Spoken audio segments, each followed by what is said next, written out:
Hello, I'm Jeff Beckman, and I'm inviting you to invest in the NET Sports Partners Club today. Just log on to our website and become a shareholder in the Sports Partners Club, and then choose from our selection of outstanding appreciation gifts. Thank you for helping us continue airing your favorite sports action here on NET.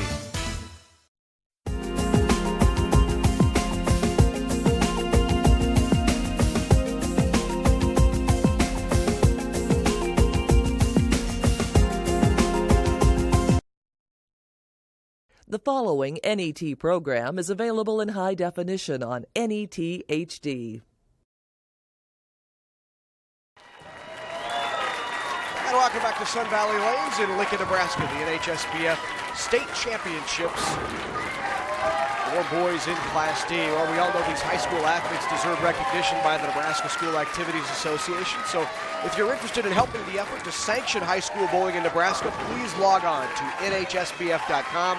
Contacting your school's athletic director and let them know how important high school bowling is to you. 20 other state high school athletic associations understand the importance of high school bowling, and it's time Nebraska understands as well. Log on to NHSBF.com today and learn how to help.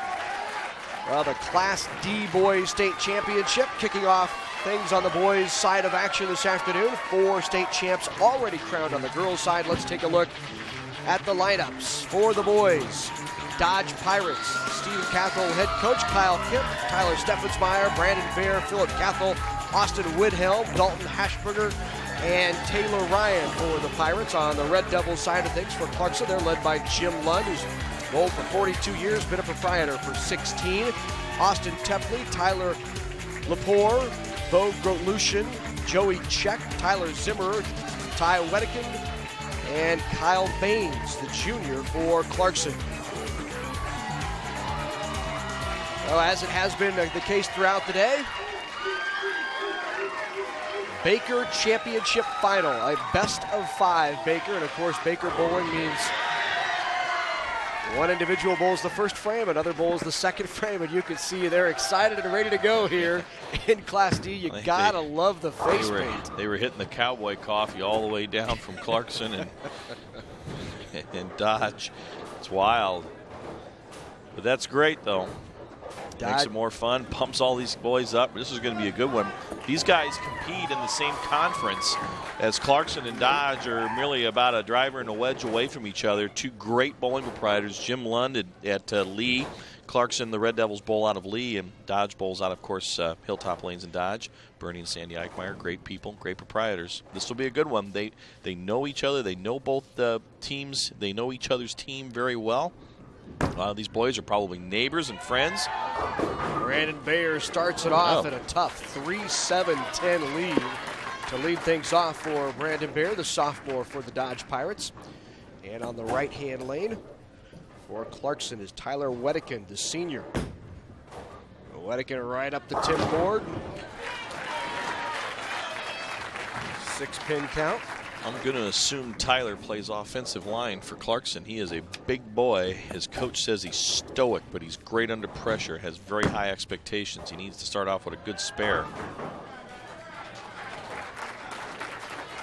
And that was Bo Grotlushin on the left-hand lane. Sorry, Brandon Bear on the left-hand lane. Just hung up a little bit, got his hand on the side of the ball, and as you see, the ball came right off the lane, immediately left. So through one frame, all even at 8. Here's Kyle Kemp, the senior. Averages 181 for the Dodge Pirates. Kemp turns on a little bit, gets the carry. Nice ball. This place is packed, Larry, for this match, and loud crowd. It's going to pump these boys up. See if Austin Tepley can respond with a strike for Clarkson. Tepley, a senior as well, comes in light and gets the carry.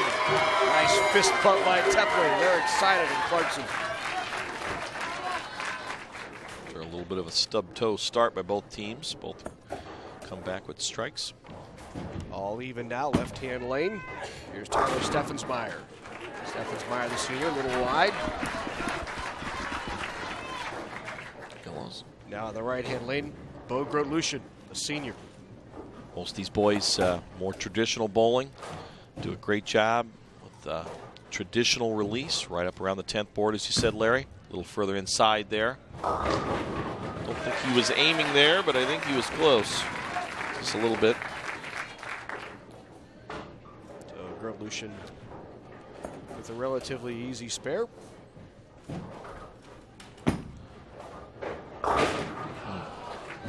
A little extra speed there. Didn't give the ball a chance to drive and finish off with the 9.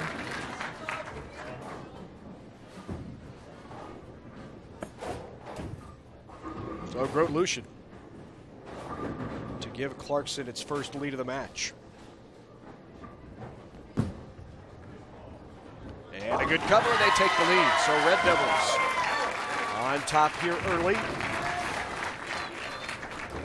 By about 10, depending on count. Philip Cathell. Big shot, nice carry. Straight is great. 265 high game for that young man. Came with 30 bowl in Fremont.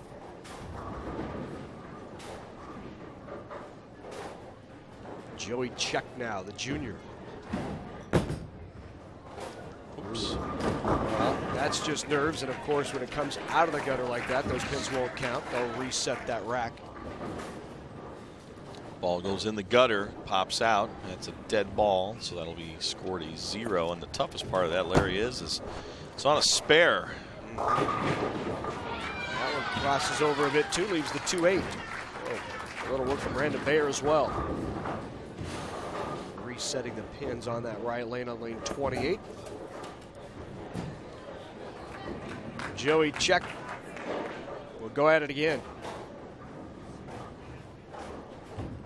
Waiting for the pin spotter to get on the second ball cycle so it has a fresh set of pins. Joey says, I just want to go. Well, Nervous enough standing up here with the cameras pointing at me and the lights on. Let me bowl. Yeah, he'll be all right.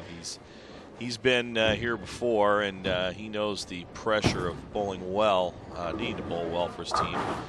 He feel like he might be having a little bit of a grip problem there.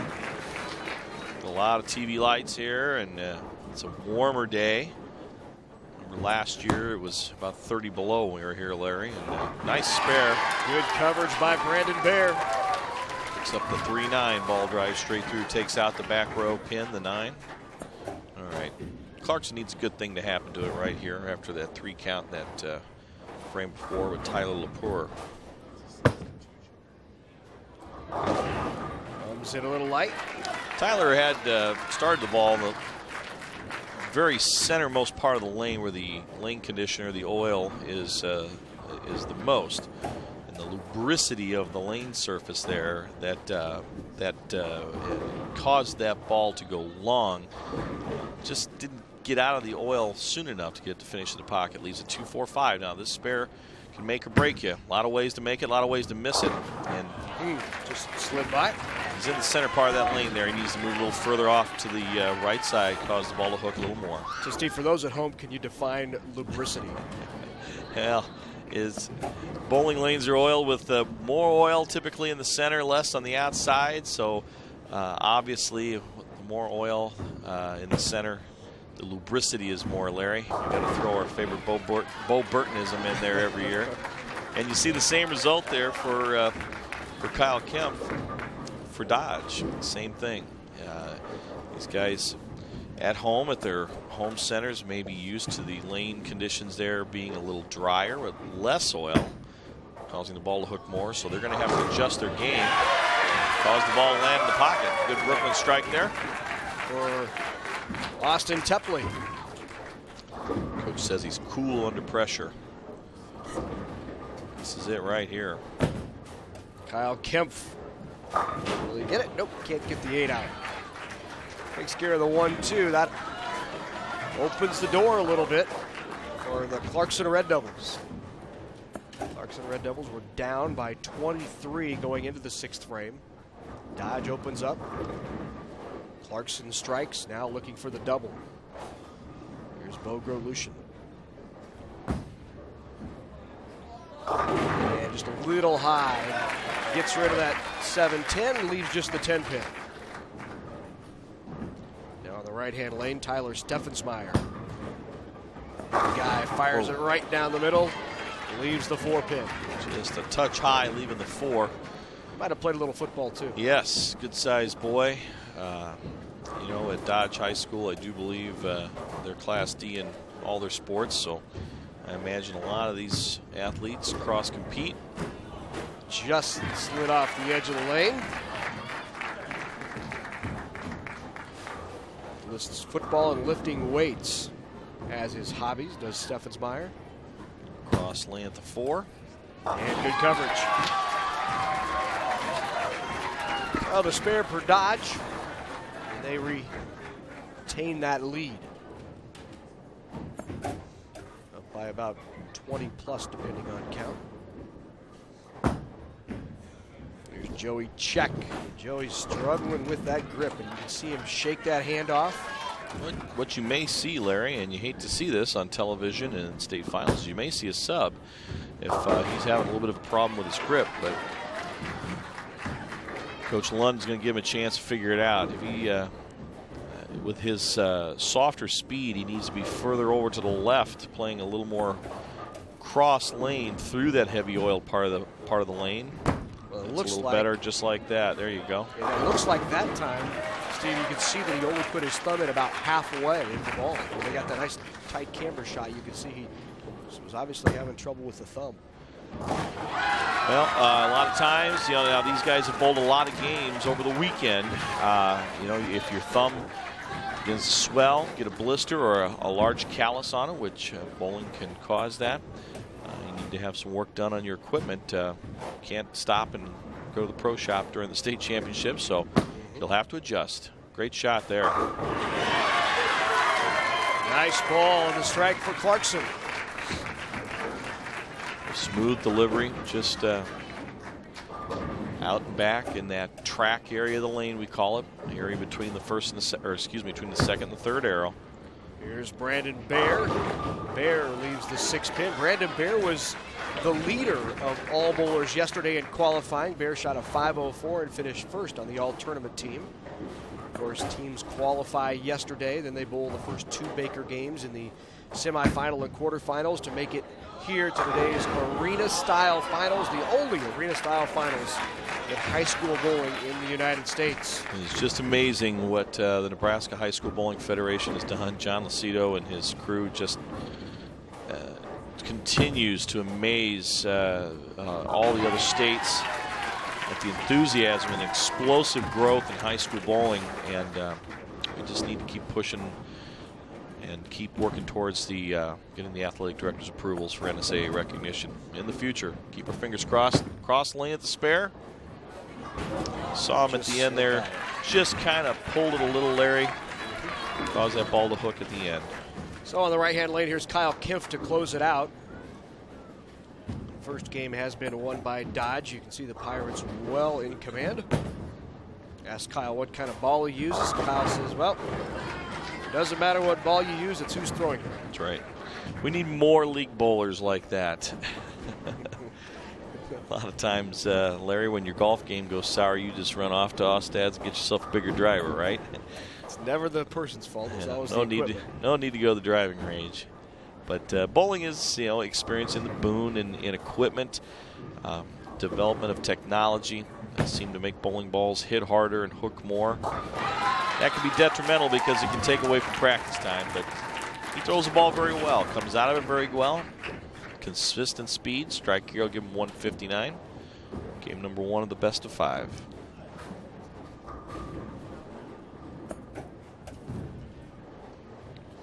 So here's Kimpf averaging 181 on the season. He leads this team, has the high average.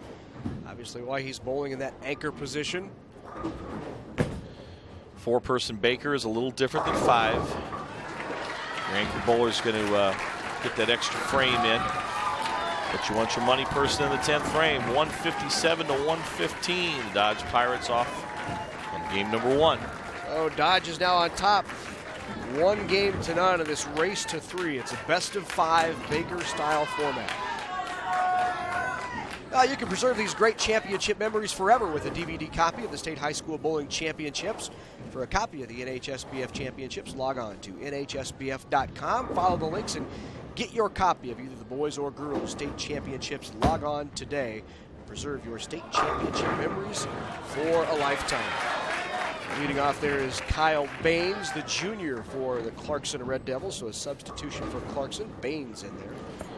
Another good-sized lad from up in northeast Nebraska where they grow him big. Nice, smooth release up the second arrow.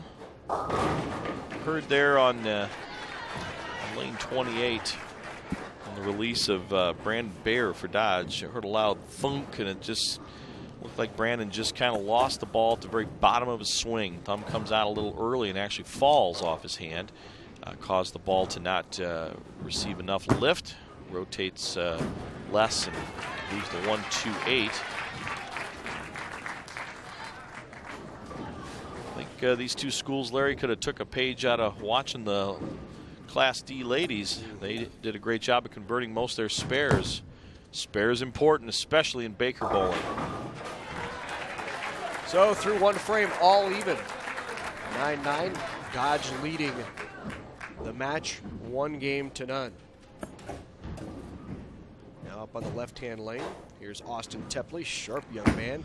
Austin's a member of the National Honor Society Quiz Bowl team and has a 4.0 GPA. He made a pretty nice shot right there as well.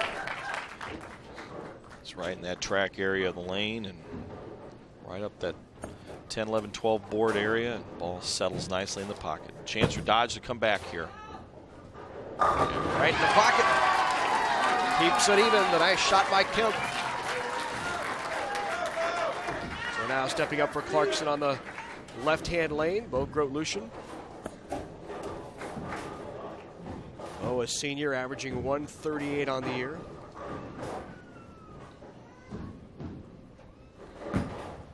Working on a strike. Oh, got a break. Getting that 5-pin out of there, gets rid of the double wood, makes it a little bit easier. Looked uglier than it ended up being. Standard 1-3 conversion. Steffensmeyer looking for the double for Dodge, leaves the 4-pin.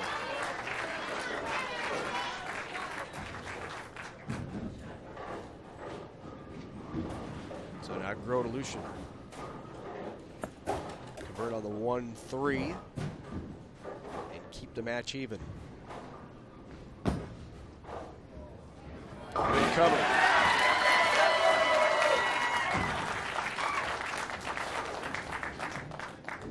Steffensmeyer now.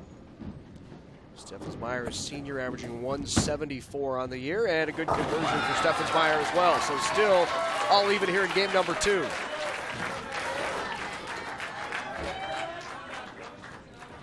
Let's see on the left lane. Joey Check is, you can see that halfway in right there. Great shot by the crew. So he's trying to adjust to a thumb that is sticking a little bit. And boy, did he adjust. Great shot. Leaves the solid 8. That was a great shot. That's the true tap in bowling. They call it the solid 8.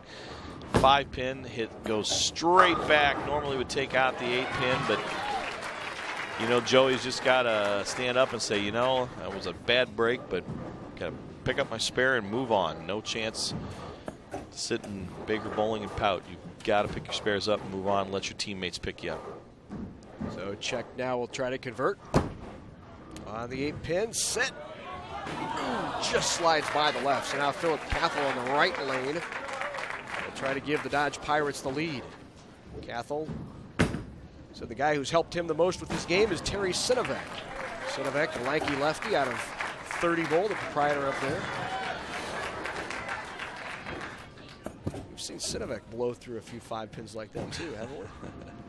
Terry, a great bowler from Lincoln and Fremont areas. Owns 30 Bowl in Fremont. We're going to see a little bit later on the Fremont Tigers, first year in Nebraska high school bowling in the Federation competition with a great talented team. We'll see them a little bit later. Here's Brandon Baer.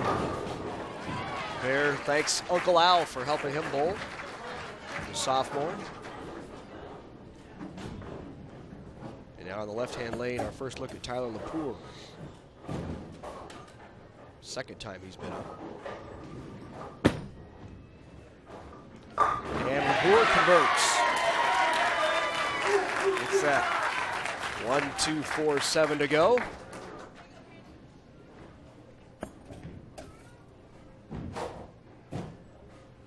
And now Baer to tie the match back up. And he does. Having a little trouble hanging on there. A little double dribble. But it worked. They'll switch lanes now after 5 frames. The two teams swap lanes, and it's all even through 5. Both teams opening in the 4th and marking in the 5th to keep it even. Crossover and carry. Austin Tepley with the strike for the Red Devils. 4 of 5 strikes for Austin Tepley. So he's on fire right now for the Red Devils. Left-hand lane, Kyle Kemp. See if he can answer. Turns it up a little bit, too much.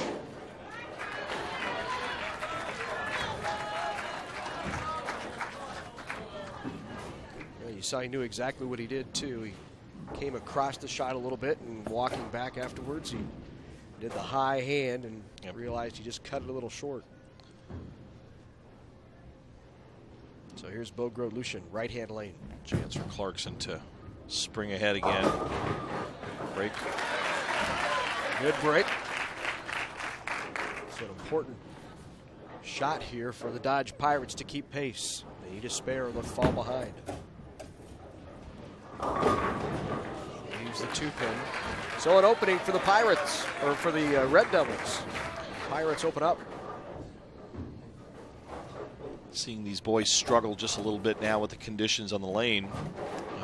Just yesterday in competition during the day on Saturday at the 3 locations here in Lincoln for qualifying, a little more of a hooking lane condition in the center of the lane. Now with more oil in the center. It's going to take a little time for them to get their feet and angle of trajectory down the lane lined up, but it does not affect the hard straight bowlers as much, and we saw some speed there from Tyler Steffensmeyer.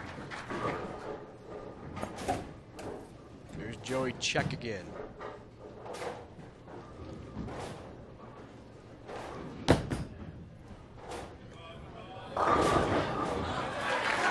That leaves the 6-pin on the crossover. Just to give you an idea of the difference in speed, Joey Check there's right around 14 miles an hour on the left-hand lane. Big Dodge, Phil Cathell. he was almost 20 miles an hour, so 5 miles an hour difference there, 6 miles an hour almost. And you know, speed's okay, but you know, you're actually rewarded more by making good, consistent shots, regardless of whether you're throwing it hard or slow. Being able to repeat shots is more important, and it probably feels good for Joey there to get a spare under his belt. He's been struggling with that release today, but he's in the lineup for a reason. Jim Lund likes him. Just slides by. Leaves the 6 off the 6-10. So an opening for Clarkson. And Clarkson with the lead now and can extend that lead to almost 30 pins with the strike here. Tyler Lepore. Oh. Well, still have the lead, but 19 pins is the lead instead of 20 plus. That was on a spare too, Larry, so lost 10 pins to your count, at least 10. Dodge with a chance to get back in it. See if Tyler can recover and pick up the spare. In the 9th frame. Better shot. 7-pin count. So an opportunity for Dodge to pull a little bit closer. With a spare and strike, they can pull to within 5. Got to have the spare first, and he got it. Ooh, chopped it. Took that 6 right off the 10. Bad break. Clarkson's giving Dodge every opportunity to get back into it. Down to the 10th frame here. Really all the Red Devils need is a mark. to shut out Dodge. Good shot there. Ooh, leaves a 7-10. So the door has opened just a bit. Well, they still need to double. You're going to need a strike on this ball from Dodge's Kyle Kemp. It's Brooklyn who doesn't get it. Best is 136 for Dodge. Clarkson is already in the clubhouse with at least 140, 141 plus 1 here, give him 142. So we're tied up at 1. And he does get 1, and that gives Clarkson 141. So the Red Devils come back to take game number 2 after dropping the first game. And they missed the spare as well, so it gives him 124. So an 18-pin win by Clarkson in game number 2. Make it 17, 142, 125. 142, 125 Clarkson. So now we head to game number 3, all even at 1 game apiece. So it's the first team to 3 games in this best of 5 Baker final.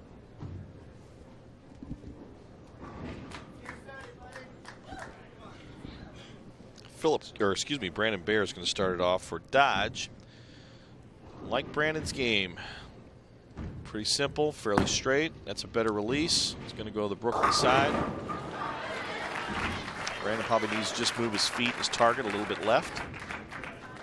So the first time now we've seen Tyler Zimmerman up for the Clarkson Red Devils on the right-hand lane.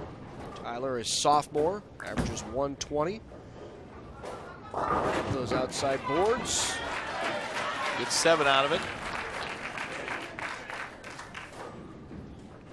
On the left-hand lane, let's see if Bear can convert.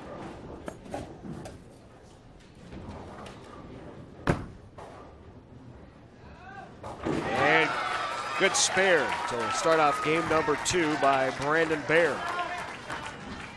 And Zimmerman answer on the right-hand lane.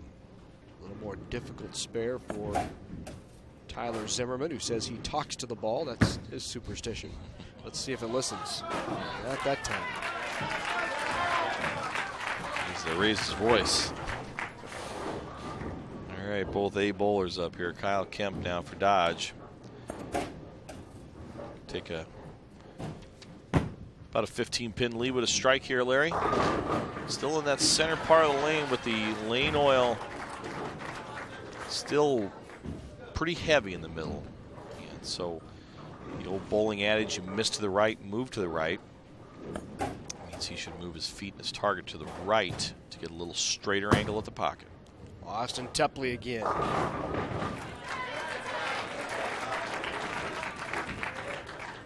1-2-5 for Tepley.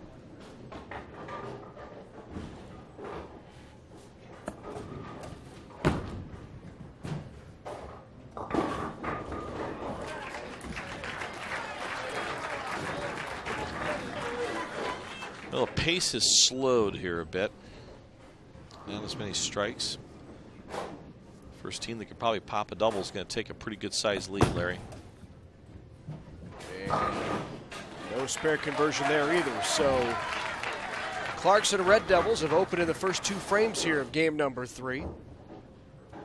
Dodge takes a 10-pin lead through 2 frames. Steffensmeyer again. 6 count for Steffensmeyer.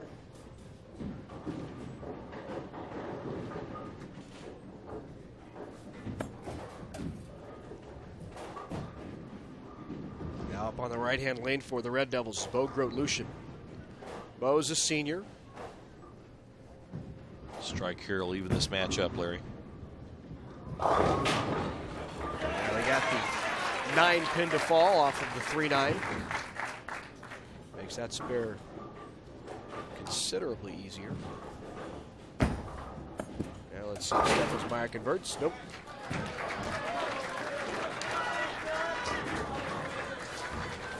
Has been a bit of a lull here. We're through 5 frames in this 3rd game. We have 4 opens.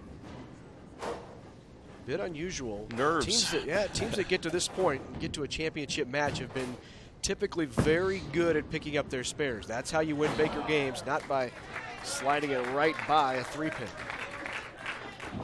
So 5 opens in 6 frames. Let's see if they can get it going here. That's tugged a little bit too, and I think you're right, Steve. I think there's a little bit of nerves going on. It's all even at 1 again. You're in your 3rd game.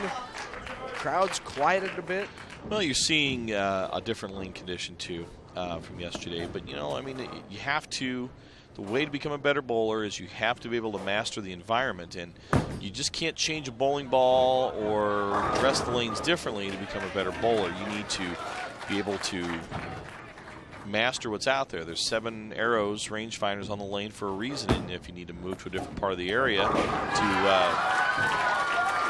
Cathell with the conversion. So Dodge with its 2nd spare here of game number 3. Clarkson looking for its first. Need to be able to find a way to make it work. We're running out of time here. Straighter ball that time by Clarkson's rough Joey game Check. number 3 by the Red Devils. Yeah. No marks yet. 4 frames, 32 in the 4th. This is for a 20-pin lead. Brandon Bear. He doesn't do himself any favors either, leaving the tough 3-9. So now up on the right-hand lane is Tyler Lepore. Let's see if Tyler can get the Red Devils going here in game 3. Jim Lund mixing that lineup up, using everybody. Goes Brooklyn, trips that 6-pin forward. There we go. Didn't think we'd see one of those for a while, Larry, and it's going to bring Clarkson right back into the game. See if Bear can convert. Needs to hook. There he does. Tough spare for most bowlers, no matter what. Keeps Dodge in the lead by 10, but Kyle Kemp hops up quickly. On the lane, ready to go. On the spare goes Brooklyn. Can he get the 10-pin out? Not quite. So he leaves the 10-pin. Now Austin Tepley up. Tepley looking for the double.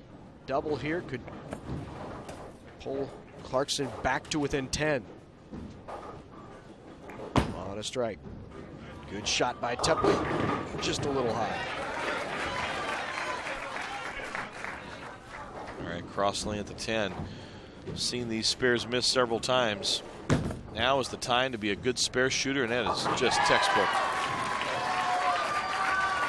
Cross lane, a little less hook. Did all the things correctly there. And the same is going to apply here for Austin Tepley. Cross lane, but he's got to deal with the 6 along with the 10. Too much room. Tell that pressure is starting to mount here as we get in center of game 3 here. Tyler Steffensmeyer mixes him up, and Steffensmeyer with a big strike, and that gives his club a 32-pin advantage in the 6th frame. Just sawed that head pin into the kickback and comes back through, takes out the 5 and anything else that was standing in the middle. Clarkson's got to get back on the horse right now. Strike is desperately needed or they're going to fall way behind. Good shot, he got it. Way to step up and a good shot by Clarkson. So Grodelution delivers. Let's see what Cathell can do. Gets out of the split. Good break.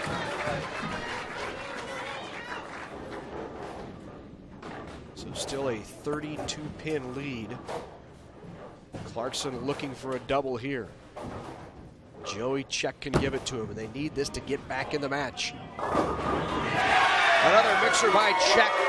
They've got the double. Great ball by Joey. He's had a lot of trouble with his release and comes back with a big strike. Oh, single pin spare there by Dodge. Just gives a chance with a strike here. Clarkson will have a 3-bagger and will be within 10 pins of Dodge after being down by almost 30. You saw Tyler Lepore waving the crowd on. Wants it. Gets the 7-pin out. And after the open and the double, the match is tightened considerably. Yep. Clarkson now back within about 15. Dodge chance, put the pressure back on, and they do. An important shot by Brandon Baer. Big strike in the 9th frame, which makes this spare now almost a must by Tyler Lepore. Slides right by it. So the best that Clarkson can shoot is 142. And with good count here on this first ball, game number 3 will be wrapped up. It's going to be enough. Now we're going to need that. I believe it is too, but 28, 35, 40. Yeah, 42 right now, and that's the best Clarkson can shoot. So he needs 1 of those 3 pins he has left. But Clarkson, to stay in it, must strike here. Good shot. And he got it. Hoping to put the pressure on. Now, in case of a tie, it's a 1-ball roll-off.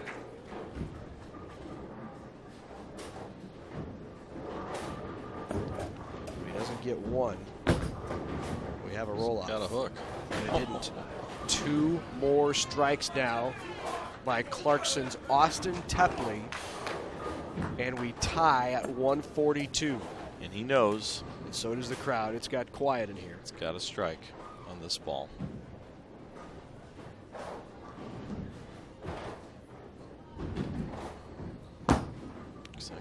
Tepley right up the spot. boards. Oh! Right around a solid 10. It's all right. The point there is, Larry, is that he threw a good shot. He put it exactly where he needed to throw that ball. He just one of bowling's bad breaks. So he's got to sit down and forget about it and just right back into action for game number 4 with 2-1 lead for the Dodge Pirates. So that game will go to Dodge, 142 to 131. Dodge takes a 2 games, as Steve said, to 1 lead. 142, 131, and Dodge on top. You might be wondering, you see the writing on the hands of the Clarkson Red Devils. And there you see through 3 games the score. Dodge took games 1 and 3. That second game went to Clarkson, so it's 2-1 Dodge. Clarkson needs this to stay in it. Dodge needs it to win a state championship. You might see the writing on the hand of the Clarkson players. It says HHS on their hands. They bowled Howells in the semifinals. And Clarkson and Howells very close. They have a lot of good friends on each team. In fact, every one of the Clarkson bowlers, when they talked about the high point, talked about, well, our high point was winning the semifinals to make the championship match, but it was also bittersweet because they were such good friends with the team they beat, and that's Howells. Very close couple of teams, and so Clarkson put that on their hands to recognize their friends that they knocked off in the semifinals, Howells. That's a great show of sportsmanship, and Howells was the Class D boys state champions last year here, and you know, when you're 12 miles away from each other, basically, you're going to know pretty much everybody's family and friends and all that. But I'm sure the boys from Howells are happy and rooting for them. I'm sure they have lots of friends on the Dodge Pirates team too. So.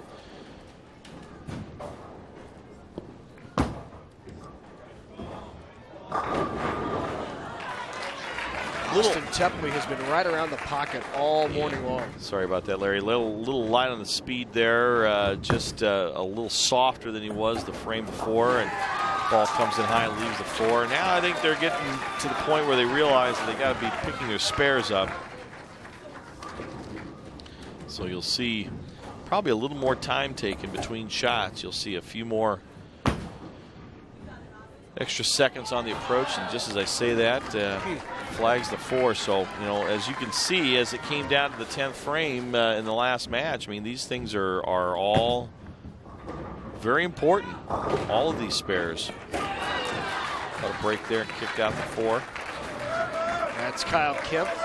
Kyle actually finished 7th yesterday in in the individual competition. Of course, they qualify before bowling Bakers yesterday. The first 3 games count toward making the all-tournament team. Kyle Kempf making it. In fact, 3 bowlers from Dodge made the all-tournament team. We talked about Brandon Bayer, who won it. Tyler Steffensmeyer finished 3rd, and Kyle Kempf 7th. And a big shot there off of 2 opens. Step up and throw the strike. Trying to stay ahead, Kyle Kempf with the mark, and they're clean through 3. That's the way to do it. It's like waiting for your opponent to make an error or a turnover in football. Now up on the left lane, Joey check again. Just a little heavy, gets that 10 pin to fall. And now the first time on the right lane for Dodge, we see Taylor Ryan, the sophomore. Taylor averages 146 on the year. They've switched up their lineup, has the Dodge Pirates. Goes a little high, but he gets that 10 pin out as well. Right, the right spot though, right up the track area of the lane. It's going to have to move. It's going to have to move a couple boards left.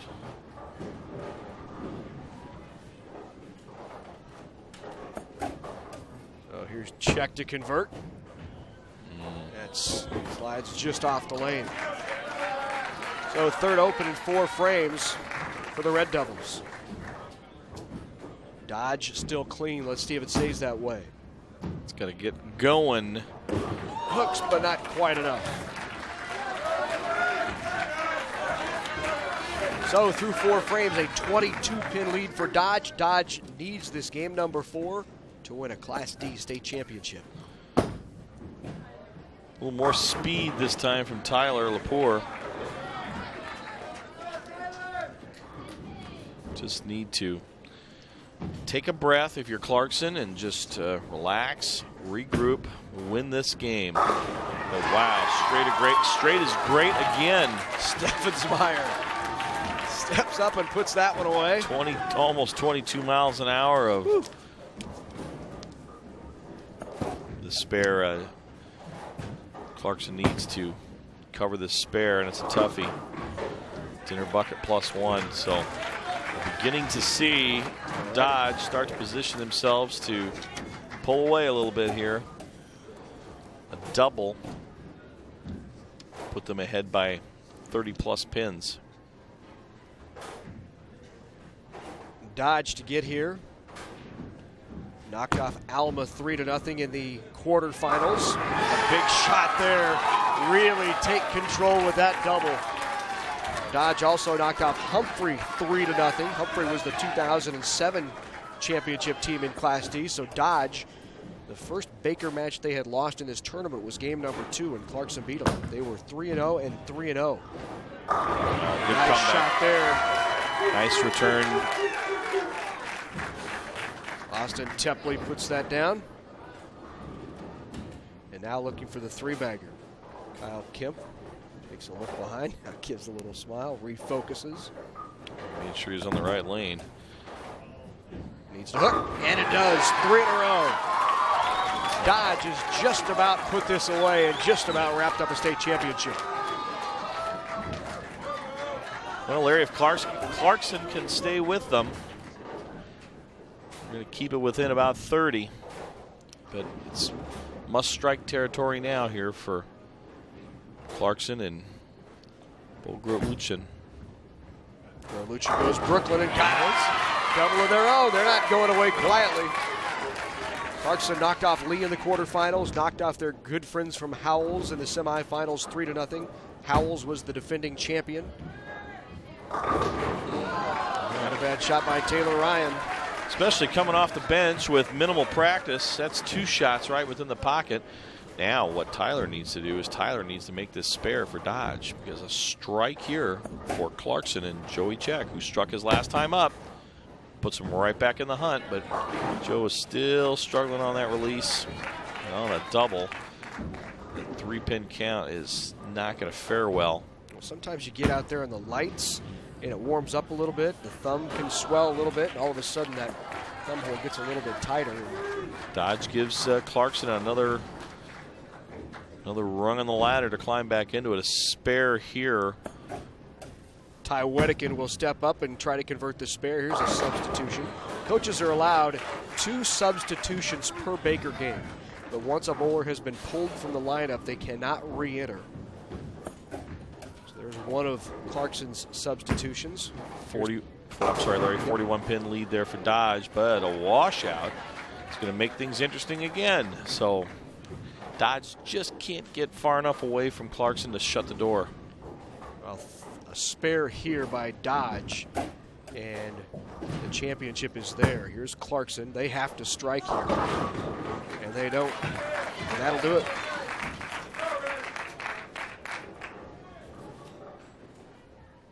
The Dodge Pirates have this wrapped up early.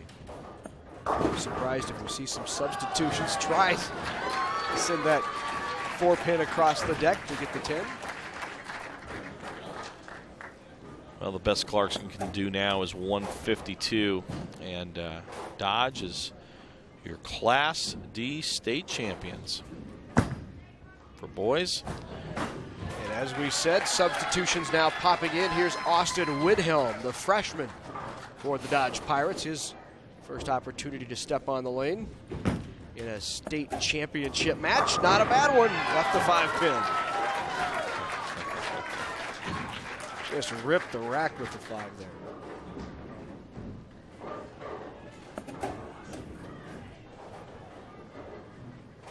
And here's Kyle Baines on the right-hand lane, the junior. Nice delivery by Baines, and mixes him up and gets the strike. Well, both these programs are rooted with great foundation. It starts with great coaching. Steve Cathall and Jim Lund. Jim also the proprietor at Clarkson. So they've got a solid foundation. You know, if you're up northeast Nebraska, both those bowling centers are great facilities. Bernie and Sandy Eichmeyer at Dodge, I do believe they host 2 or 3 high school teams. Scribner Snyder and Dodge, and there may be one more in there I'm forgetting about, but great place to visit, great people, and of course Jim and Marilyn Lund up at Lee Bowl and Lee. I remember when Jim bought that place about 15, 16 years ago, and the place was closed, suffered a fire, and just they turned it around and just done a great job. The interesting thing about small little 6- and 8-lane bowling centers in Nebraska areas is that they're such a strong part of the community. They're usually the little hub of activity in a smaller community of 1,000 or 2,000 people. And the reason those programs are so successful is they've got great operators. So Dodge Pirates, your Class D boys state champion. They win it 3-1 over Clarkson. Congratulations to the Dodge Pirates and Steve Cathall. And when we come back, the championship presentation to the Dodge Pirates. We'll be back on NET.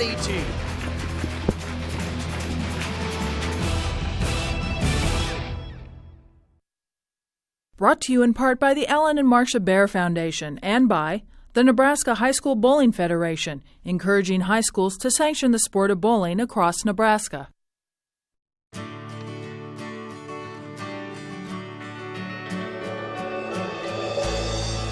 Soy biodiesel from Nebraska soybeans lowers our dependence on foreign oil.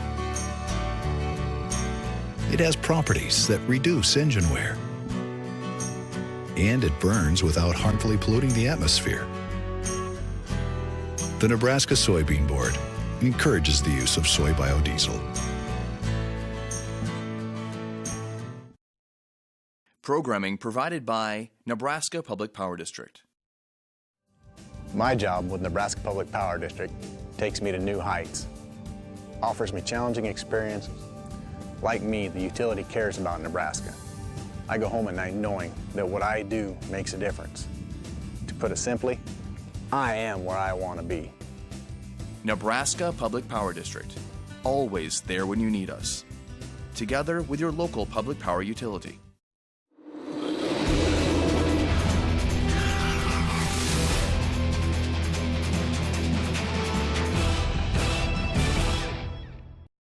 The first item on today's agenda The Nebraska legislature is back in session, and you can see live gavel-to-gavel coverage on NET2 or by logging on to netnebraska.org/Capitol.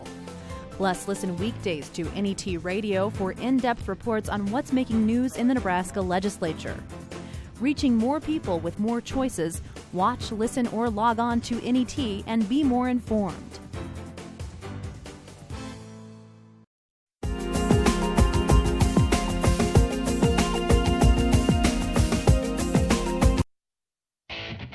The 2009 High School Bowling Championships are brought to you in part by the Alan and Marcia Bear Foundation and by the Nebraska High School Bowling Federation, encouraging high schools to sanction the sport of bowling across Nebraska. Nebraska Public Power District, always there when you need us, together with your local public power utility. Nebraska Soybean Board, encouraging the use of renewable biodiesel fuels for a healthier environment. For information, nesoybeans.unl.edu. U.S. Bank, measuring success through performance, pride, products, and people. Backed by a 5-star service guarantee. U.S. Bank, member FDIC. Nebraska Office of Highway Safety. Please remember that if you drink and drive, you lose. And by Time Warner Cable, supporting local high school athletics and arts education in the communities we serve. So welcome back to Sun Valley Lanes, the Class D Boys State Championship in the books. It's the Dodge Pirates. They're your champs. They knocked off Clarkson 3-1. For the trophy presentation, we go to our public address announcer. Here's Craig Court. Let's have a nice round of applause for all the participants in today's championship match. Now for the awards presentation. First, the boys 2009 Class D State runner-up Clarkson Red Devils. Head coach Jim Lund.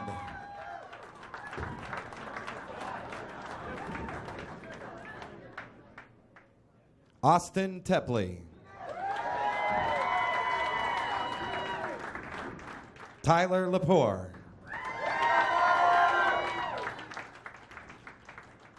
Bo Grotlushin.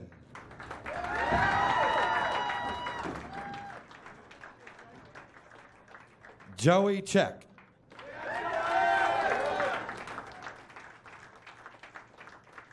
Tyler Zimmerman.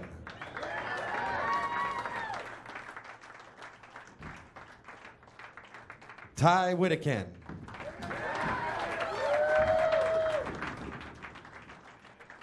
And Kyle Bangs. Congratulations, and please accept your runner-up trophy.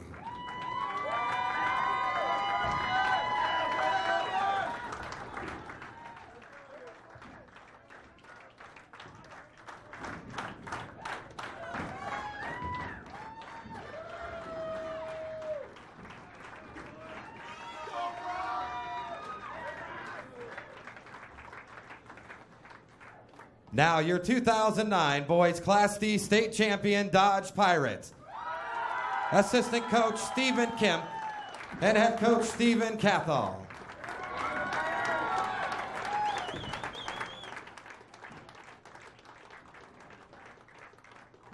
Kyle Kemp.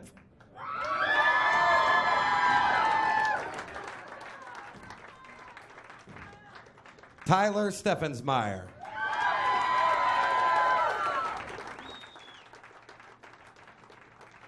Brandon Byer.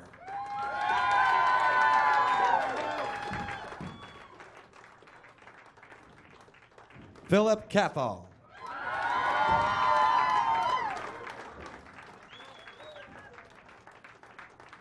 Austin Whithelm.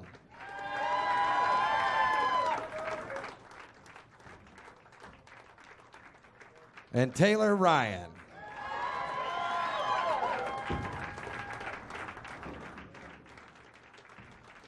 Gentlemen, congratulations on a great season, and here's your state championship trophy. So congratulations to the Class D finalists, the Dodge Pirates. Steve, I think a great example of pick up your spares and you win championships. They hung in there. Grind is what both these teams did. Dodge a little more consistent with their spare shooting. A couple of clutch strikes in the final portion of match number 4 to lock it up, Larry. So Dodge, the state champs. When we come back, the Class B state championship on the boys' side, the Pius 10th Thunderbolts and the Hastings Tigers. I'll be stepping aside. John Lucido, Steve Simpek will have the call of that game when we come back. Hastings and Pius coming up next on NET. Brought to you in part by the Ellen and Marcia Bear Foundation and by the Nebraska High School Bowling Federation, encouraging high schools to sanction the sport of bowling across Nebraska. Hi, I'm Matt Davison, and I drive Nebraska's highways almost every day. Please use caution when driving in winter weather, and watch for highway workers as they clear the roads. Slow down when you meet a snowplow, and don't brake suddenly if you're traveling in front of one. They can't stop as quickly as a car or pickup. If you're going to head out in winter weather, check out the Nebraska Travel Information website at 511nebraska.org, or just dial them at 511. Don't take any chances this year. If there's ice and snow, take it slow. Hey, college doesn't just happen. You have to be a pain, in a good way. Find someone to help you, like a mom, a dad, a teacher, or a coach. Just keep asking until you find someone who will. There were adults in my life who helped me take the right classes in high school, apply for scholarships, and research colleges. Thanks to them, I made it to college. And so can you. You just have to ask someone for help. This is one time it's okay to be a pain. Antenna TV goes all digital February 17th. Help friends who need a DTV converter box. Help scan the channels into it and adjust their antenna. Visit this website or call this number.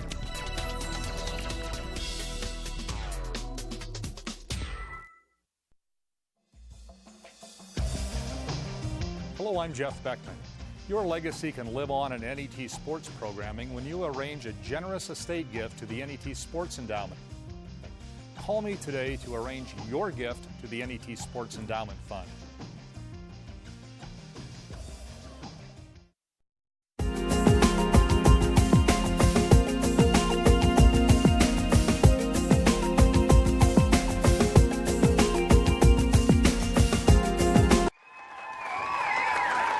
Welcome back to the 2009 Nebraska State High School Bowling Championships here at Sun Valley Lanes in Lincoln, Nebraska. The Class B Boys State Championship Final with the Lincoln Pius, the 10th Thunderbolts, against the Hastings Tigers. Well, I'm Steve Simpek, and this guy to the left of me, replacing the longtime voice of Nebraska High School Bowling, Larry Putney, is John Lucido. John Lucido is the commissioner of high school bowling in the state of Nebraska and also the proprietor here at Sun Valley Lanes. And the reason John is here is because Mr. Larry Putney is going to work for a living for a change. He's going to coach his Pius the 10th Thunderbolts in this final match, John. There he is. There he is. You know, they always say television adds weight to people. I think it's taken a few inches off of Larry, to be honest with you. Larry's done a great job coaching Pius the 10th, and for a long time they've been very close in making the finals, but they're here today, John. It is a little-known fact about Larry Putney. He is quite the bowler himself, as well as a tremendous coach. So I'm honored to be sitting here today in his stead. So we'll see what the Pius Thunderbolts do today.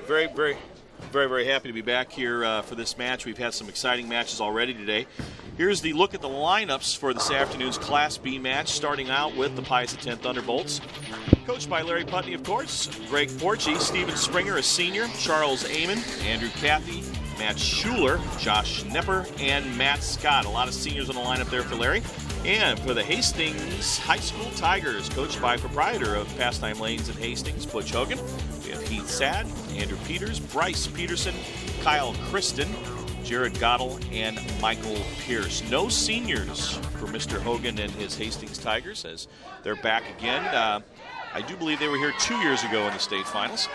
That is correct, Steve. They have not won yet the state championship, but they were here 2 years ago.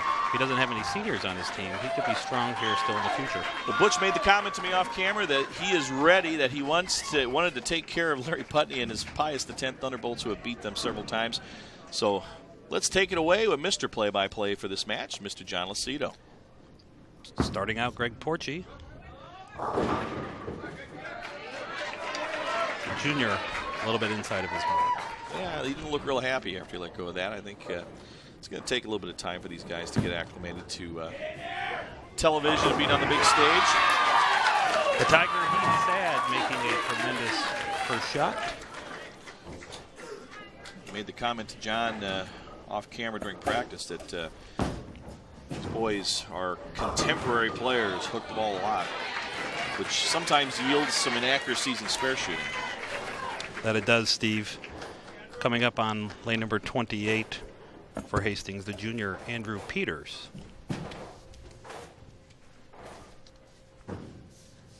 Peters, a southpaw. What a great shot by Peters there, Steve. 10 pins in the pit. That constitutes a strike, John. All right, now up on the left-hand lane. Oh, great shot there by Pius X, Steven Springer. Most of these players will be hooking the ball a little more than what we've seen in the earlier matches, so they're going to be playing more in the center of the lane, trying to delay that hook further down the lane. Up on the right-hand lane now, Bryce Peterson for Hastings. Bryce, the sophomore, trying to keep it 3 in a row for the Tigers, and he does. It's a good start. Now coming up for the Pius Thunderbolts, Charles Amon, a senior. Haven't seen too many lefties yet on the show today, John, leaving the 4 and the 7. Charles, by coming up high there, he's going to have to move a little further inside, as we saw with the Class B girls, with a couple of left-handed ladies there having trouble keeping the ball on the left side of the head pin, but spares are important. Good cover there. Sorry, Steve, that was Josh Nepper. Oh, okay. The senior from the Thunderbolts. Now coming up for the Hastings Tigers, the junior Jared Goddell.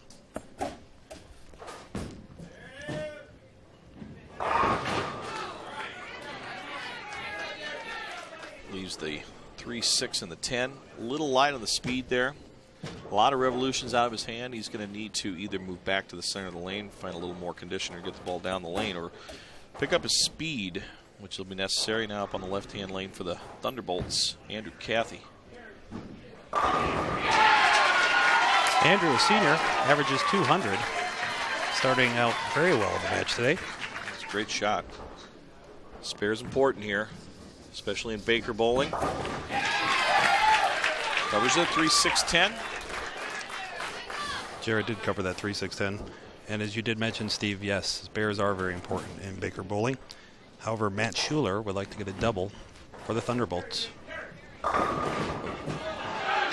Tough break. It's going to take a little bit of time for the boys to kind of figure out their proper starting point in the lane and actually where they're going to target. But right now it looks like what needs to happen is they need to get the ball a little further down the lane. So you need to see an increase in speed or angle.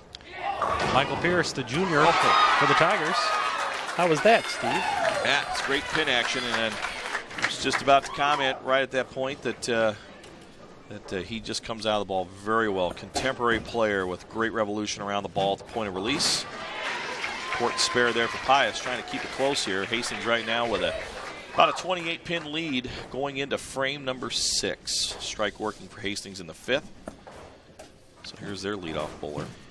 Heath Sad for the Tigers, coming up on the lane number 27. He averages 187.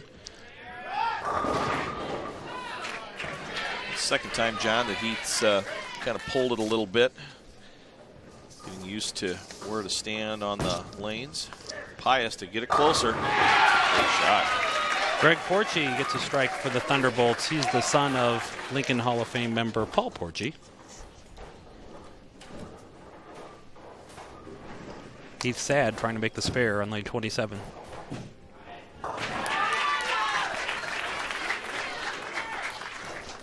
Now stepping up into lane 28, the senior from Pius, Steven Springer.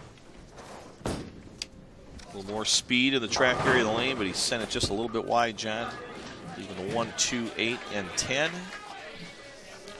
Steven's been bowling for 4 years, but his entire family bowls. His grandfather and his father included. Here's a chance for Hastings to extend the lead. Lefty Andrew Peters.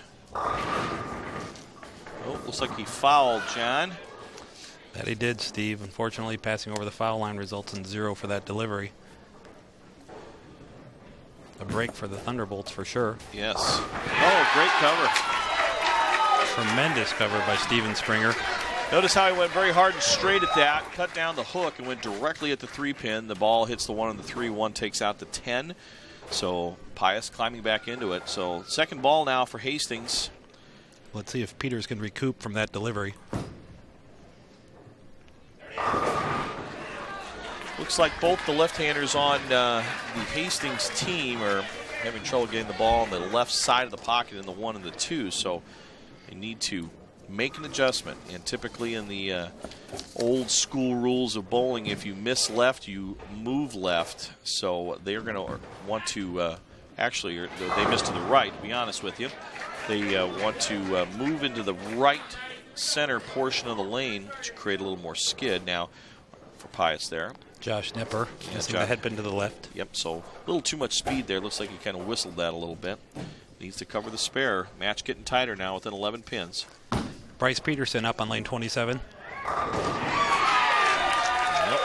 Brooklyn strike, but they all look the same on TV, John. That they do, Steve. 1, 3, 6, and 8. Tough spare here for Pius, and just chops the 3-pin around the 6. So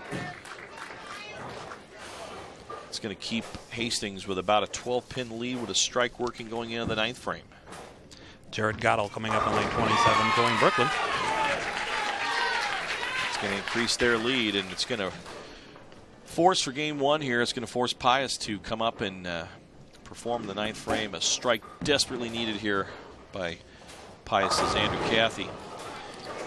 Andrew Cathy, currently a senior, never bowled before he was a freshman and averages 200.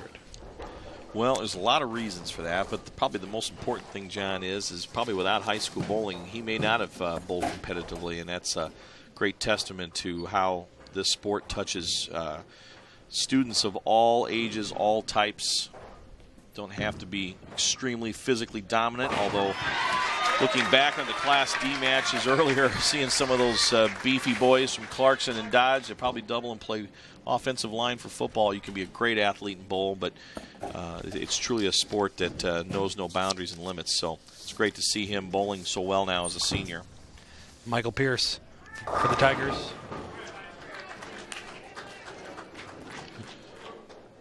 Michael, a junior, averaging 208 this season. Well, the Tigers with a spare and a fill in the 10th frame will be at 200. They have got match number 1 wrapped up against Pius. Coach Putney's going to have to settle his boys down and figure out a way to get a few more of those spares and just remember that in Baker, best of 5. They may have lost that first match, but come back for match number 2. 192 for Hastings in game number 1. That's going to be a winner in the first game. Even with a foul in there, John, they had enough to take the lead over Lincoln. Starting with the 3 strikes in the game, Steve, helped out the Tigers pretty substantially to allow them to get through that foul. See what seeing what Coach Putney does here. If he decides to put a sub in for someone to give them an extra shot, he's going to stick with Matt Schuler for the fill ball in the 10th frame. Well, what we've seen so far, John, is we've seen, in my opinion, we've seen a lot of high hits, meaning that the boys are either a little nervous and not trusting their ball, sending it further out in the lane to delay the hook and come back in. If that's the case in point, they need to make an adjustment closer to the center of the lane, whether you're left-handed or right-handed, to get a little more skid. You're the host proprietor here, John. You know these lanes better than any of us. What do you think? I think we're seeing a little combination of both nerves and the lights, Steve. I think the TV lights are causing the lanes to dry out, forcing the players to move inside some. Okay, we'll see if they make the adjustments here. Tigers will lead off this match. Good crowd here at Sun Valley Lane. It's been packed for the entire tournament. Just outstanding.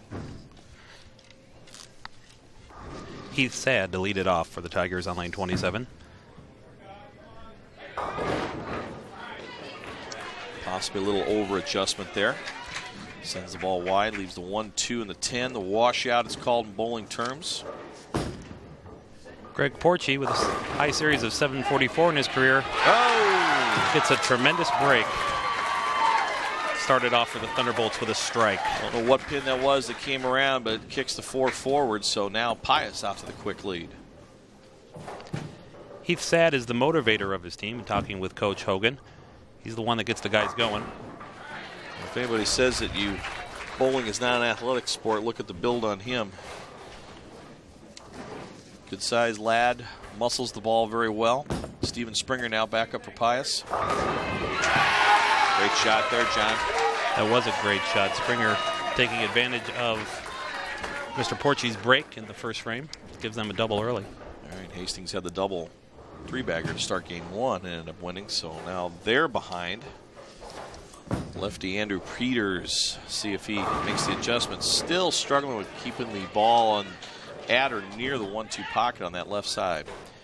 Andrew Peters getting it a little bit inside of his mark, as you mentioned. Averages 180, has a high series of 640.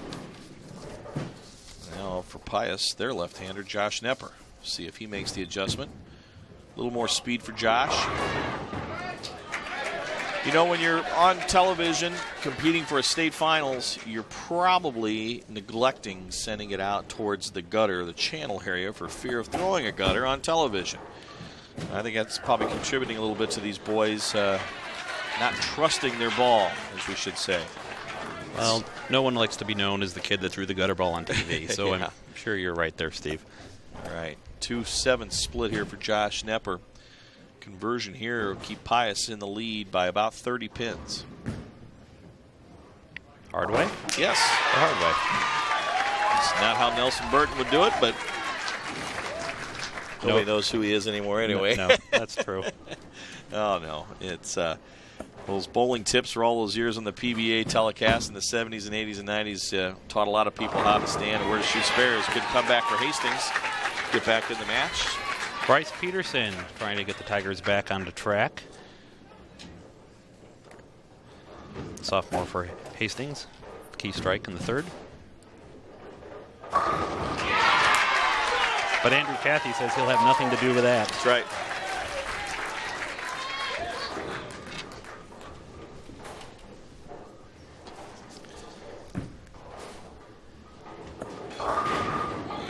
No, can't carry the squasher for Hastings.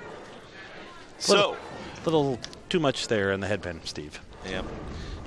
Both teams still trying to find comfort zones out there on the lane, where to stand for their optimum angle to the pocket. Cross lane. Coach Putney holding Matt Schuler off before making the delivery. He's probably having a little conference with him, seeing that Pius is starting to take a little bit of a lead here early. Missing that 10 pin there for Hastings, Gerald Goddell. So big shot here for Pius and a great reaction. Matt Schuler with a key strike for the Thunderbolts, and he's also the motivator of that team. Pius now with getting close to a 40-pin lead now. It's looking like this match may be even 1-1 here before long. A little high hit there for Michael Pierce. Michael Pierce not very happy about that shot. Well, he hit the pocket. It was probably just a little high. It was just a little high. He needs to make a slight adjustment, either with speed or possibly maybe a 2 or 3 board adjustment inside. Michael's the high man for the Tigers. Averages 208 normally. Pretty decent player. Part of the state championship team from 06-07 here at the state finals. So. All right, both leadoff bowlers back up now. Greg Porchy now for Pius. He's been in the pocket every shot. And there, too. Greg Porchy making a tremendous shot, allowing the Thunderbolts to have a turkey through 6 frames. All right, it's time for Hastings now to keep it close. Heath Sad. Heath Sad with a high series of 650 gets it a little bit inside of his target. It looks like he's coming out of the ball a little early. At this point in time, we need to get a little more pressure on the ball down the lane, a little more push down the lane. Leaves a tough spare, though, the 3 and the 9, so he's going to go cross lane at it. This ball's got to get right of the 3-pin to have a chance, and he makes a ball change to something that goes a little straighter.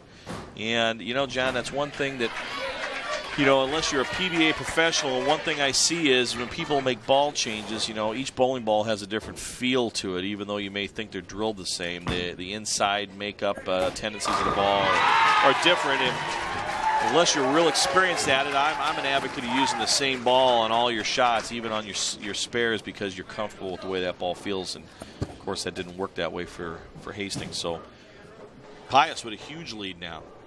I agree with you, Steve. Your point is very well taken, and at this level, it's somewhat difficult to change balls all the time. There's a big change and a different line for Hastings and Andrew Peters. Andrew Peters trying to get a strike and get the Tigers motivated after the 7th frame strike of Steven Springer. We have a 4-bagger now for the Thunderbolts, and they're taking a commanding lead. It's up by 60.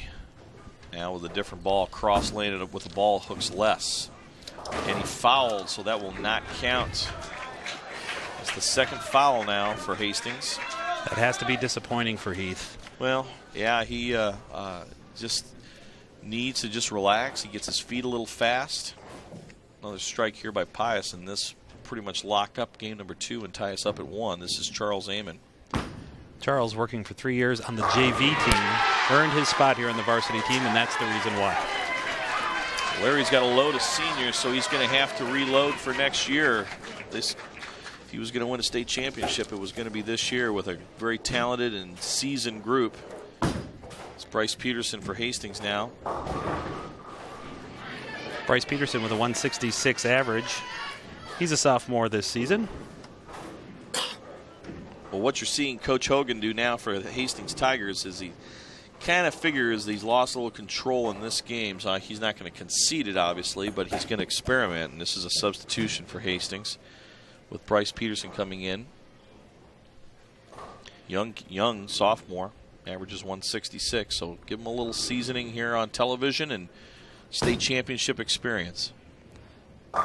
Better shot. A great shot there by Bryce covering the spare. Interesting note about Bryce. He has interest in electric cars. Like to build an electric car when he gets older. Good. I got 5 kids that eat me up for gas money right and left. Tell them I'll be happy to experiment. And if that was an experiment for Andrew Cathy, it was not a good one. A little slow on the delivery there, a little slow at ball speed, but they're going to be, the Thunderbolts are going to be well over 200. Well. 7 strikes this game so far. This is a makeable spare. This is the 3 and the 4 and the 6 and the 7. Got to slide that 3 over into the 4 and the 7. Didn't happen, but they're at 210 in the 9th. Possible score of 240, where Hastings right now, if they would strike out in the 9th and 10th, would be the best they could have would be 150. So another substitution for Coach Hogan and a great result. Michael Pierce. I'm sorry, yeah, Jared Gottle, wasn't it? Yeah, I think Jared stepped up there, getting a strike. Jared has been in. I apologize for that. And it was a good shot. Needs to keep his bowlers focused and motivated. Back-to-back splits for Pius, but it's still going to be more than enough to win. Matt Schuler, the last time he was on that lane, almost left the same thing. Tripped the 4 forward. Got a break and tripped the 4 forward for a strike. So now that he's been high 2 times, what he would be coached to do by Coach Putney is to move his feet and his eyes a little bit left to increase the angle, get more in the center of the lane to delay the hook. Michael Pierce not very happy about that delivery. See it in his eyes after the release. Oh, good try on the 4-9, but 219 and a win for Lincoln Pius. We're going to be knotted up at 1. Michael Pierce has a desire to play and bowl for Wichita State. Those powerhouse in collegiate bowling. Lofty goals. Well, we're through, just about through 1 here now, Steve. We're going to be tied 1-1. Actually, second game, John. Through 2. Working with these rookies in the booth, we got to keep an eye on them. See if Hastings can use this as a good little bit of practice to try to get some of the boys loosened up. 219 to 138.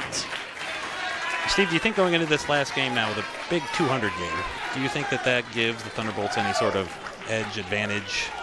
You've got to keep pressure. You got to keep your foot on the gas pedal.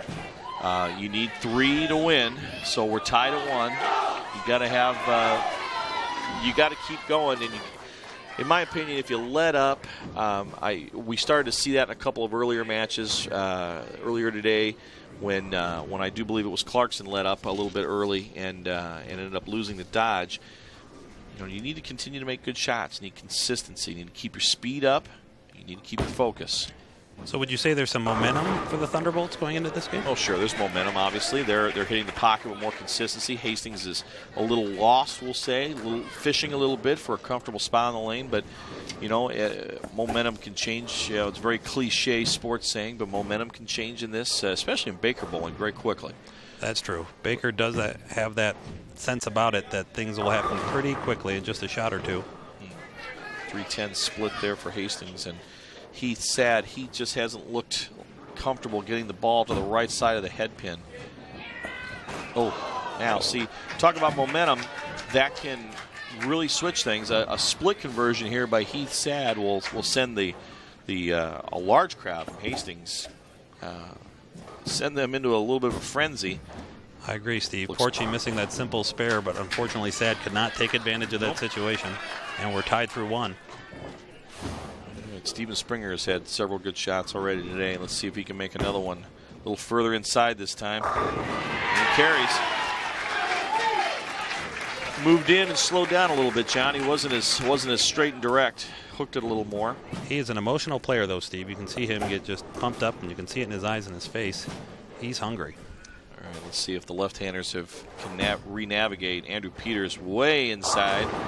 Is he going to carry the squasher? No. I think the move for the left side of the lane, we haven't seen too many left-handed bowlers yet so far today. The move, to me, is obviously one of increased speed to delay that hook. He's going to go cross lane with a straighter ball that will hook less, and he fouled. Again. That's just like turnovers in football. You need to not give those shots away. So now Pius can jump right back on the gas pedal, and this guy has been money. Charles Amon. Charles Amon for the Thunderbolts. A 170 average senior gets it a little bit left. Hung up on that one when you let go of the ball. You let go of it on the upswing. You want to let go of the ball on the downswing. You want to project the ball into the lane. Charles was a little late in his release, caused the ball to hang on his thumb and caused the ball to hook early. Bryce Peterson, the sophomore for Hastings, has a high series of 656. This is a choppable spare. By a chop, that means you can pick one pin off of the other. And Charles put it right in the pocket. That's where it should have been the first ball. So the Bolts with an 11-pin lead. That's Charles Amen saying amen to make amen to the spare. Very good. Very good. Spare really needed by Hastings, and that's going to have to lay off. And unfortunately, a bit inside. John, are we allowed timeouts in high school bowling, Mr. Commissioner? We are not allowed timeouts officially. Well, if I'm Coach Hogan, I would call a timeout and just pull the boys together and say, listen, everybody relax and take a breath. Let's pick up our spares. It's early in the match. We're tied 1-1. We're only down about 10 or 15 pins. Let's just everybody go and have a good time. I would try to do something like that because it just looks like they're gripping the ball so tight that they just don't have a good feel for it. Well, I think that comes from the fouls, Steve. I think it's not a normal thing for players at this level to foul, so when that happens, it just throws them out of their comfort zone. Right. 3-6-10 now, cross lane. This will be Andrew Cathy for the Bolts. Tough spare. Needs to hit the 3 and the 6 direct, and he does. That's how to do it, just like that. Andrew making it look very easy. You use the whole lane to your advantage. There's 7 arrows out there. You use them for a reason, and that's one of them. Cross lane now at the 4 for Hastings. Cottle covers the spare. Keeps the Tigers within 19 pins. Matt Schuler coming up, and he is the popular man on the team. Larry says in his bio that he's unbelievably low-key, but the last couple strikes he had a few fist pumps going there. So, well, as you mentioned, Steve, there's 6 out of 7 seniors bowling for the Thunderbolts, so for them it's important. It's their last chance to make it to the big show, and they'd like to win. Good shot from Michael Pierce. puts puts Hastings back within 20. Actually puts him back within 15 now, so. We're seeing the same spare that we did for Charles Amon in the third frame, the 3-6. Matt would definitely like to cover this here. Keep the Thunderbolts in the lead. Straighter ball, straighter at it. Switch sides now for the second half of the game. Coming up for the Tigers, it's Heath Thad. All right, Heath hopefully has now figured out that he has got to increase his ball speed and get that ball on that right-hand side. That's a much better shot, but it's still going to go high. And is he going to get lucky and carry? No. 9.5, we would call that in bowling. You can just see on Heath's face that he's just not comfortable out there, but he needs to pick up a spare. They're not out of this. Ooh, tough break, almost carries. Somewhat of an unfortunate break for Porchy. Could have been a strike just as easy. Could have been a 4-9 though, so. That's true, that's the game. Yep. Cross lane with a different ball at the spare. Well done by Heath Thad.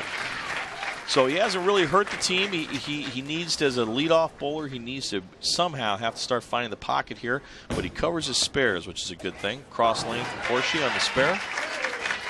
Speaking of that, Steve, the key in Baker bowling is the doubles. Getting doubles is important and somewhat difficult. Well, you know, you just you need to make good decisions out there on the lanes. Andrew Peters has been bowling for 5 years. Wow. That is the Overland route, we used to call that. He started that ball at or around the fourth arrow when it was on the way down the lane. John, that got all the way out to about the third board and rockets back to the pocket. So that might be what Pius needs to jumpstart things.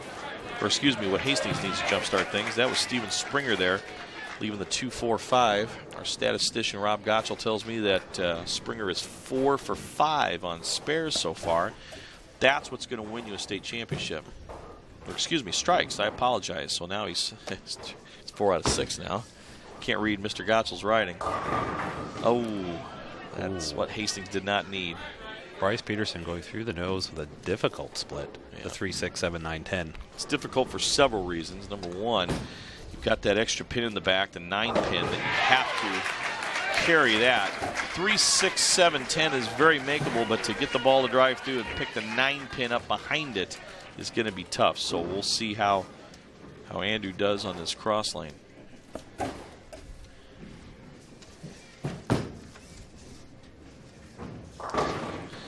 Oh, well, excuse me, that wasn't Andrew, that was Bryce Peterson. I apologize. All right. Looks like Pius now can leap back in the lead. A strike here will put them up by 20, and they're well on their way to winning the third game, and they'll have a 2-1 edge. Oh, a good shot, but just John looked at me like it was a little firm. Charles Amon coming up for the Thunderbolts did have that ball just a little bit too firm. Just a little firm, didn't give it a chance to finish. Charles mentions, though, that his strengths about his game, spares, making spares. As we tend to say, Steve, strikes are for show, but the spares are for dough. Are for dough, that's right. It's always great to drive the golf ball 300 yards, but if you can't make a putt within 3 feet, you're not going to win too many things on the PGA Tour. But this spare there for Pius keeps Hastings in it, down by 17 going into the 9th frame. 2 frames left. The Tigers would like to go up here, try to get a strike to build it up. Man, it just can't get anything going. The minute they get a strike in there and they think they've got maybe a little bit of momentum going, they come back with a small split, baby split, the 3 and the 10. Pius here can just about close the door with a strike. Ooh. Again, now that one didn't quite seem as firm, Steve, yet he still left the 10 pin. Well, Andrew Cathy there throws a big hook, and that ball hooked very late, came in actually in the behind the pocket a little bit. Oh, a big spare there for Hastings. Keeps him in the hunt for this match, this game, I should say. Great spare by Jared. Late finishing ball there by Andrew. Just didn't give that 6-pin enough oomph to get out of the gutter and cover the 10, and well done. All right, Steve, so where are we at here? 17-pin lead, both working on spares. What will it take? Hastings has got a double to have any chance to stay in the match here. Need a strike on this ball for sure. And, a terrible break. What a bad break for Michael Pierce. Wow. Nothing you could do there, folks. All that Pius was about needs perfect. is some pins. That's going to be enough. It's going to give them possible 154 or more with a spare in the 10th. Hastings, the best they can finish with is 150. So Pius, winner of game 3, John. So now Pius will be up 2-1, having a chance to win the title here with one more game. Matt Schuler, a difficult 2-8, like to cover it up, which he does. Makes it look easy. All right, Coach Putney shirking his responsibility duties, but right now is one game away from a state championship for his Pius X boys. I'm not quite sure Coach Hogan could do too terribly much different. I mean, that young man put the last shot in right in the pocket like he should. Left a solid 8-pin, just wasn't a break. Yeah, they're getting closer, but just what's killing him is obviously some unforced errors. You want to use a tennis analogy. Josh Nepper making the fill ball delivery for the Thunderbolts, being subbed in by Coach Putney. All right, it's 2-1, John. Pius X with a 2-game lead over Hastings. We haven't had a match yet go to 5, so Hastings must-win situation here. Now, if you're Coach Hogan, he's sitting there right now. There they are. He's telling his guys just to relax, pick up your spares, don't shoot yourself in the foot. And obviously, you got to stay behind the foul line a little bit. But, you know, it seems like we saw earlier matches today, John, where a lot of hits on the head pin garnered single pin spares. And it seems like every time Hastings is in around the head pin, if they're not in the pocket, they're leaving a baby split or a pocket split or something. So maybe luck and a little bit of fate will get to their side. And, you know, something like that there could have easily carried the 10. But instead, he's got a single pin spare. He's got to pick it up now. Yes, you have to start the match out strong, especially when you're down 2-1. Same thing there for Greg Porchy. Heath Sad would like to cover this 10-pin on the left lane, give the Tigers a decent start to the game. Well done. Now, Greg Porchy's delivery, Steve, his release is a little bit different. It's a full roller. Well, you know, he's more around the side of the ball. You're probably not going to get a good look at it here on the spares. He's probably going to flatten it out, which he did. He's more what you'd call probably a three-quarters roll. He's around the side of the ball a little bit. It not only delays the hook, but is a little more of a straighter trajectory. He's very similar to his dad, Paul. His dad, Paul, didn't hook the ball very much, and very, very good bowler, very accurate. Big hook on the left side, and another foul, John. Another foul. And that was a strike, and that would have jump-started things for Hastings, and instead they actually lose count of the spare, and Pius just shoves a dagger right in the side of Hastings with a strike there. That cost Hastings 20 pins. It cost him 10 pins on the count and a possible 10 extra pins on the strike that they didn't get. So, you know, John, I was taught a long time ago that if you have a problem fouling, you almost want to stand 3 or 4 inches closer to the foul line, so it forces yourself to take shorter steps in your approach. You can see it at the end of his delivery, Steve. Right at the very end, his foot slipped out from him some, right in front of the foul line. Of course, that is 0 for the delivery. You can see the little twist at the end, and that's the difference in the world, folks. Wow, that is a 21 pin swing there for Hastings. 21 pin swing. Strike here by the Bolts is going to get them out to a strong lead in this 4th game. Charles Amon. Charles would like to strike here. Keep the momentum going for the Thunderbolts. And that's it. That's big. Yeah. All right. This is where Coach Hogan needs to call timeout. But we don't have timeouts in bowling. We do not. We don't need no stinking timeouts. That's right. All right. Let's see what happens here. Oh, things starting to unravel now for Hastings. You know, you got to give Coach Hogan and the Tigers credit. They are frequent visitors to the state finals. Somewhat of always the bridesmaid, never the bride scenario for the Tigers. Yeah, they were frequent visitors, but Butch Hogan and his wife Donna, his partners out in Hastings, do a great job. Beautiful bowling center. Strong league base. Cross lane at the 6-7-10, not enough. Bryce gave it a great try to cover that 6-7-10 and put the Tigers back into this. Strike here for Pius. Andrew Cathy, the 200 average. Give him a 52-pin lead early in the fourth frame. Oh, great shot. Tremendous shot. You know, a lot of people get upset when you throw a great shot like that and you leave a solid 10, or if you're a lefty, a solid 7. You know, you just have to have the mindset that was a good shot and the bowling gods didn't smile on you, so you got to pick the spare up. And another split for Hastings. Another bad break for Jared Gatto. Again, Steve, as you had mentioned, that could have been a different lead too. When you have these splits coming back to back to back, it's not doing you any good. Can't get anything going. Another spare there by Pius. 61-pin lead right now, and it's going to be even more unless Jared Gatto can pick up the baby split. The 3-10 needs to get the ball to the right of the 3. That's got a chance. Just a little hard at the end. Matt Schuler coming up for the Thunderbolts.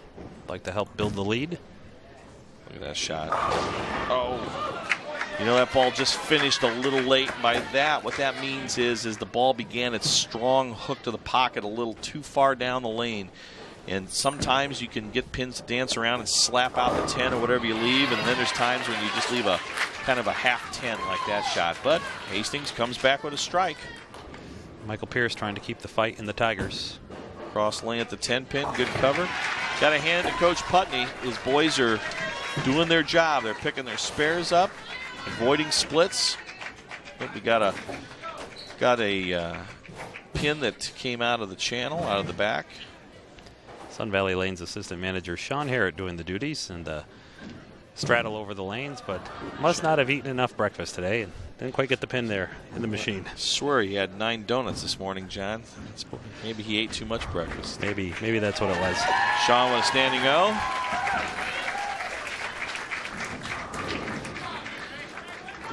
Well, let's see. Let's see if that takes a little bit of momentum away from Pius. Greg Porchy.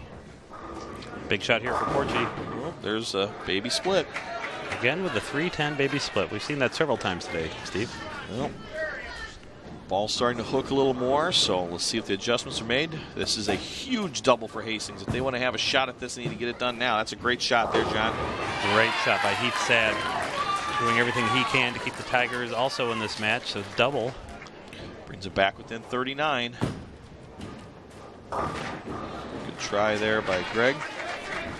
1:15 in the 6th for Lincoln Pius. A strike here will put Hastings within 20. It'll cut Pius's lead to 18 pins. Big shot coming up for Andrew Peters. Let's hope he can remain behind the foul line. He does.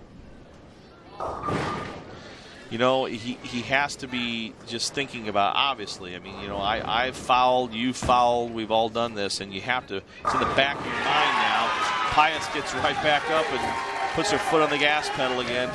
This young man, Steven Springer, for only bowling for 4 years, he has made some tremendous shots under the pressure today. Very long arm swing, straight arm swing, straight back, good fundamentals. It's to the point now where Hastings needs to convert these tough spares and splits. Time is running out on Butch Hogan's Hastings Tigers. 91 in the 7th for Hastings. This sharp shot by Charles Amon is going to be really the one that sort of determines the end of this match. Mark here, and it's going to be the large lady getting up. Yep. He's going to carry the 7. No. No. Yes, it fell. It's a strike. Is that a strike? That's a strike. As long as the pin spotting table does not touch the pin, it's a strike, so there'll be a scoring correction made. And that is going to wrap it up for Pius. Hastings has just run out of frames. Almost. Almost the same type of thing. Yeah, tremendous break for the Thunderbolts. little bolt from above, knocking that 7-pin over a little bit at the end. Well, I tell you what, the Pius, the 10th bowlers, great fundamentals. They didn't need a lot of help from above today. They struck when they needed to. They picked up their spares when they needed to. Hastings, the best Hastings can finish with right now is going to be a 171. Pius on track to be well over 200. The thing people need to remember about the Tigers, though, there are no seniors on this team. Oh, Butch has got a young team. Said that to us off camera before the match, that he was looking forward to beating Larry Putney. He said he called Larry Putney out by name, but he also mentioned, he says, I've got a very young team, and he's excited about the future. Well, the fact that they made it here to the state championships with the sophomores and the juniors is still pretty impressive. So, yes, I think next season, 2010, I wouldn't be surprised if the Tigers are back here again. Good shot. Jared Goddell with a strike in the 9th. Possible 171 for Hastings. I guess it's Pius would just literally have to fall down. That's going to be enough right there. As a matter of fact, that does wrap it up. Pius the 10th is going to be your Class B boys state champion. They'll be in the 200s with a mark. Michael Pierce with a good delivery. Yep. Well, you know what, John? You get here, and nobody likes to be the runner-up and the bridesmaid, but this is just such a great setting. And since we've got you in the booth for one match, you do such a great amount of work to get this venue set up. The amount of hours you and your staff at Sun Valley Lanes, but also the other bowling centers in town. Bill Hoppy, Bob Davis, Earl Kopp at Parkway Lanes and Hollywood Bowl. I mean, basically they give their whole Saturday and district play the week before to the boys and girls of high school bowling in this part of the state. It is truly a great state championship event. I've been lucky enough to have a couple of kids, a couple of my older children participate in state championship events and other sports. This is as good as it gets here, John. You do a great job, buddy. Well, thank you very much, Steve. I truly appreciate that. At the same time, I have to truly appreciate the work that Larry Putney does. Larry, and you know what? We love to tease Larry because he's got that personality to be teased about. But Larry does a phenomenal job as a broadcaster for all sports on NET. Just a great job. There's your state champions. Lincoln Pius the 10th, 195 to 159 for Hastings. Your Pius the 10th Bolts are your Class B state champions for 2009. John, it was a great time doing this with you, buddy. It's a great time, Steve. Thank you. Now you've got to go back to work down there in the area there to make sure everything runs smooth. We'll be right back with the trophy presentation to the runner-up Hastings Tigers and to the state champions Lincoln Pius the 10th Thunderbolts. We'll be right back after this. Brought to you in part by the Ellen and Marcia Bear Foundation and by the Nebraska High School Bowling Federation, encouraging high schools to sanction the sport of bowling across Nebraska.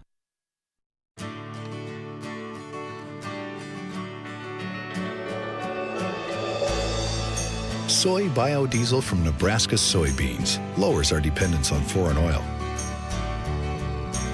It has properties that reduce engine wear. And it burns without harmfully polluting the atmosphere. The Nebraska Soybean Board encourages the use of soy biodiesel. Programming provided by Nebraska Public Power District. My job as an engineer for the Nebraska Public Power District is rewarding. My education and technical skills are used every day to help generate electricity for Nebraska. And I feel good, because I believe that what I do maintains the state's quality of life.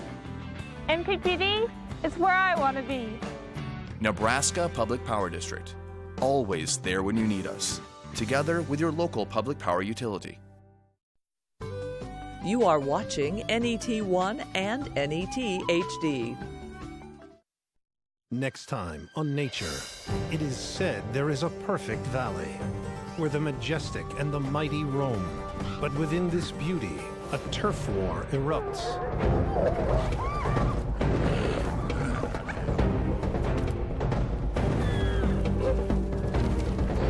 Discover who will survive to call this place home. in the Valley of the Wolves. Tonight at 7 Central Time on NET1.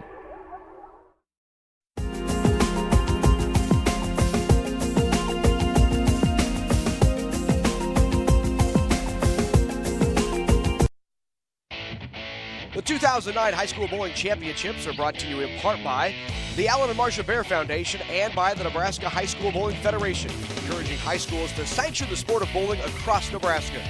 Nebraska Public Power District, always there when you need us, together with your local public power utility. Nebraska Soybean Board, encouraging the use of renewable biodiesel fuels for a healthier environment. For information, nesoybeans.unl.edu. U.S. Bank, measuring success through performance, pride, products, and people. Backed by a 5-star service guarantee. U.S. Bank, member FDIC. Nebraska Office of Highway Safety. Please remember that if you drink and drive, you lose. And by Time Warner Cable, supporting local high school athletics and arts education in the communities we serve. All right, Bucket, back at Sun Valley Lanes in Lincoln, the Nebraska High School State Bowling Championships. You can see right there the Class B finals just completed for boys. Lincoln Pius X, the Thunderbolts, first time state champions in Class B as they defeat the Hastings Tigers 3-1 in Baker competition. Let's get right on to the awards presentation right now with your PA announcer, Craig Carver. Let's have a nice round of applause for all the participants in today's championship match. And now for the awards presentation. First, the boys 2009 Class B state runner-up Hastings Tigers. Assistant coach Chris Christen and head coach Butch Hogan.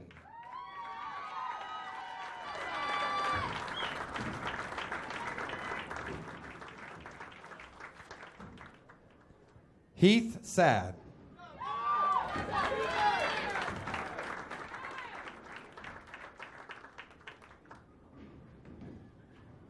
Andrew Peters.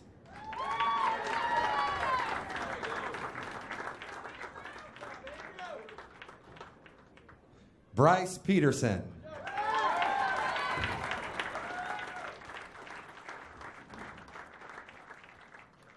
Kyle Kristen.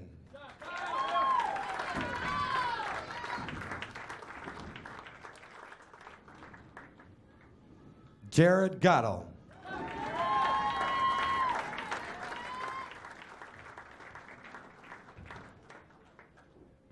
Michael Pierce.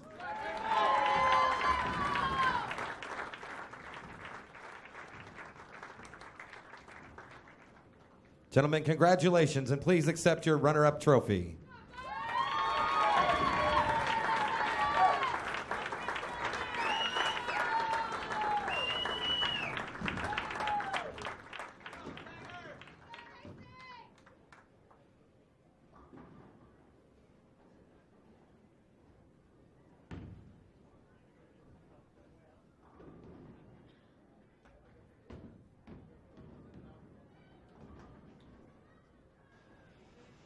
And now your 2009 boys Class B state champion, Lincoln Pius X Thunderbolts.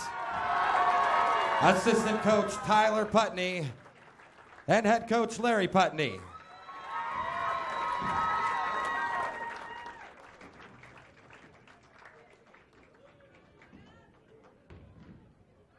Greg Porchy.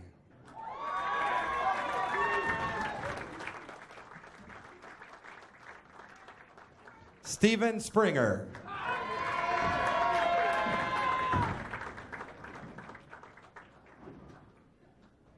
Charles Amon.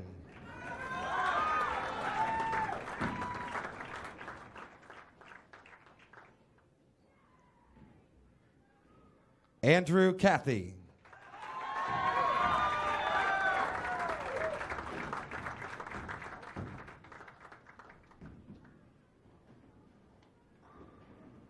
Matt Schuler.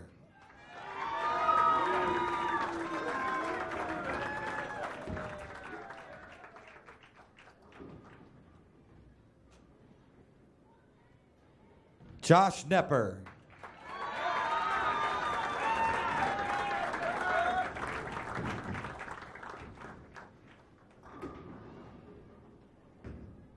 Matt Scott.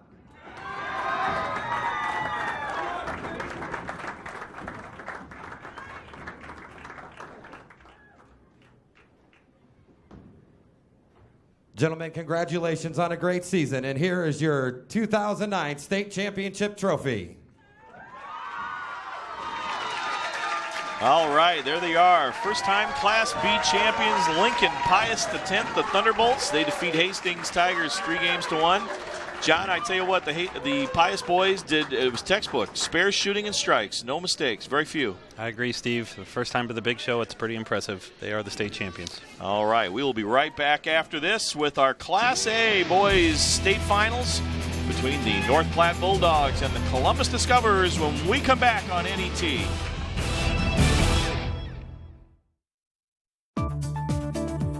Programming on NET television is made possible in part by U.S. Bank, fulfilling their commitment to serve customers wherever they are on their terms, providing a full range of banking services at 57 branch offices and more than 100 ATMs located conveniently across Nebraska. Wherever you go, 7 days a week, 24 hours a day, you'll find us.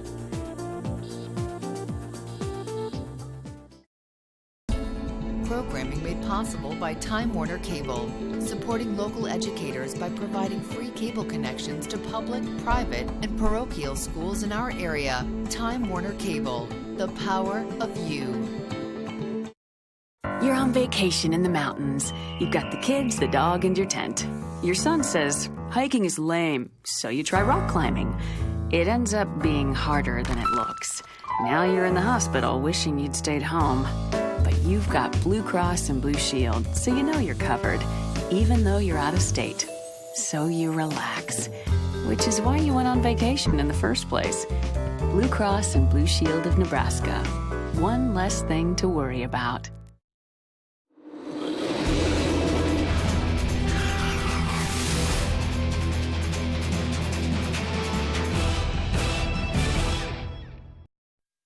If you're worried about your financial future, NET Television's Smart Investing, a Nebraska Connect special, can help with smart strategies to help you manage your money in this tough economy. Your expert advice on starting an investment plan, plus ways to steer clear of scams, schemes, and fraud. Email your questions to smartinvesting@netnebraska.org and watch Smart Investing, a Nebraska Connect special, Thursday night at 7 Central Time on NET1 and NET HD.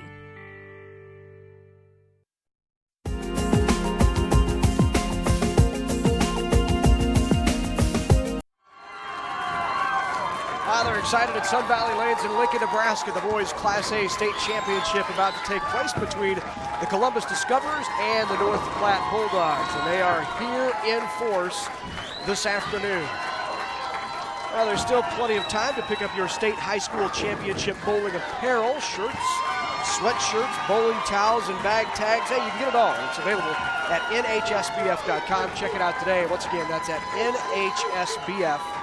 Nebraska High School Bowling Federation. You can also find out ways to help support high school bowling in becoming an NSAA sanctioned activity.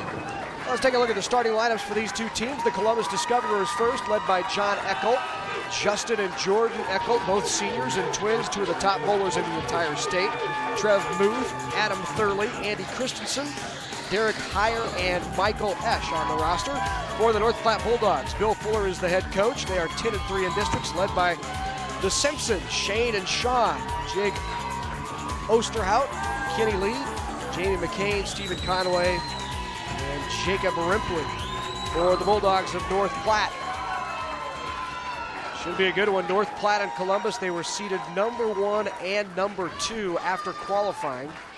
These two teams, certainly Columbus, familiar with action not only at the state tournament but also in the arena. The Columbus Discoverers have been here 3 consecutive years. In fact, every year the NET has been carrying the state high school bowling championships. We've had the Columbus Discoverers in the final. They won it 3 years ago, finished second last year to Kearney, and this year they're back again to square off with the North Platte Bulldogs. So how did they get here? Well, Columbus knocked off Omaha Westside 3-1, and then Columbus defeated a very scrappy and talented Lincoln High squad 3-1 to get this far. Columbus won it, as we said, back in 2007. How did North Platte get here? Well, the Bulldogs knocked off Fremont and Kearney. Kearney was the defending champs. That was a tight one. In fact, North Platte winning it 3-2. And Steve, we haven't had a 5-game match yet today, both the girls as well as the boys. And some exciting matches, but so far, 4 games has been the norm pretty much. Columbus and North Platte, 2 very, very good programs. Another set of youngsters that all are very good bowlers. So this ought to be just as good as the Class A girls, Larry. Shane Simpson starts it off. Big strike for North Platte. Getting the Bulldogs going. Up first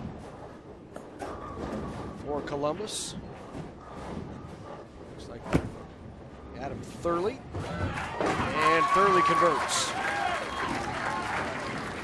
Baker Bowling, you do not have to follow the order of your letters. You just need to stay where you're at. If your D bowler is your first bowler, he'll bowl frames 1 and frame 6 is what he'll do. Your anchor bowler would then, typically you want that person to be your bowler that you really go to in a clutch situation. That bowler will bowl frames 5 and then the important 10th frame. Andy Christensen leaves the 5-10. Well, John Eckholt, the head coach for the Columbus Discoverers. John, longtime proprietor of Westbrook Lanes in Columbus.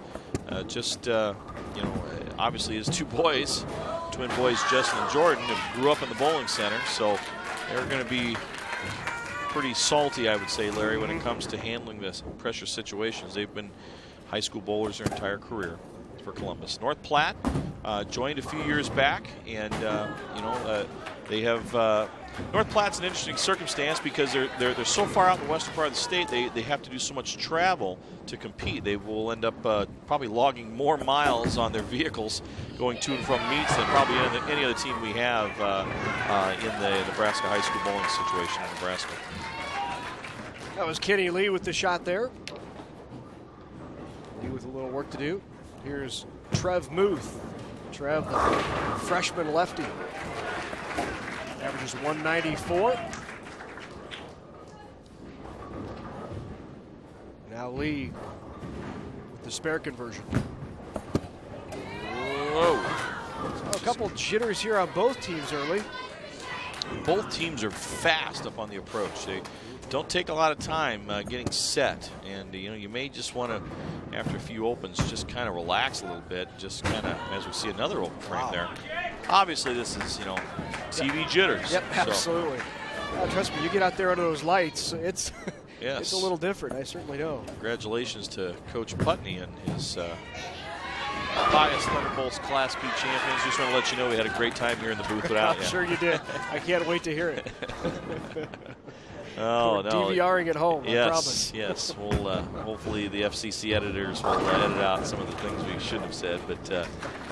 But no, everybody just kind of feeling their way through the match. And, and as you said, as you coached your Class B boys a little while back, I mean, it takes a little bit. Get your feet on the ground and get used to the surroundings and the environment down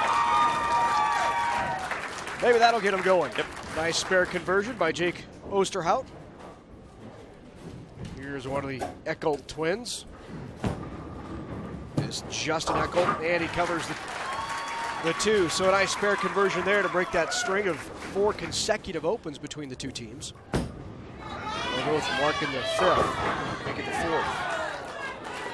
That was turned up a little bit by Sean Simpson.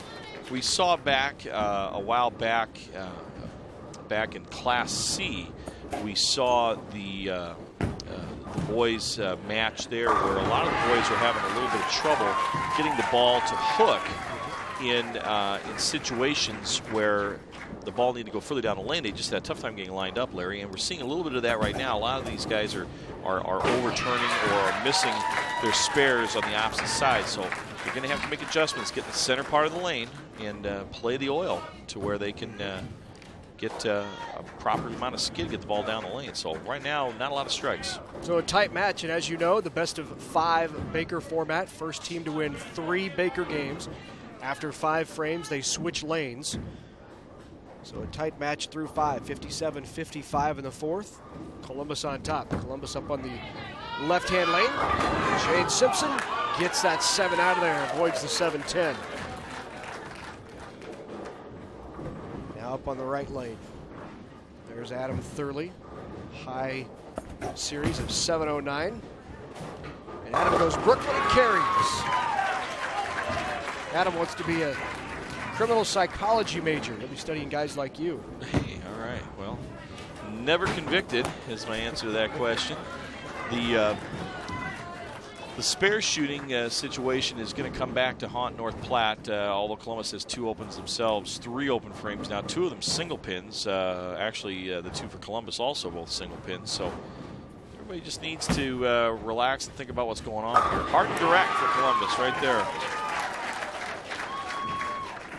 And a strike for Columbus, so they needed that to keep that roll going. 3 in a row for Columbus, and there's a Brooklyn and a trip 6 carry for North Platte. So there you see 3 in a row for Columbus. And here's the lefty Muth. Straight up the boards, and Muth, can he get that out? Ooh, just misses. He is just a freshman. Good sized lad, throws it very hard.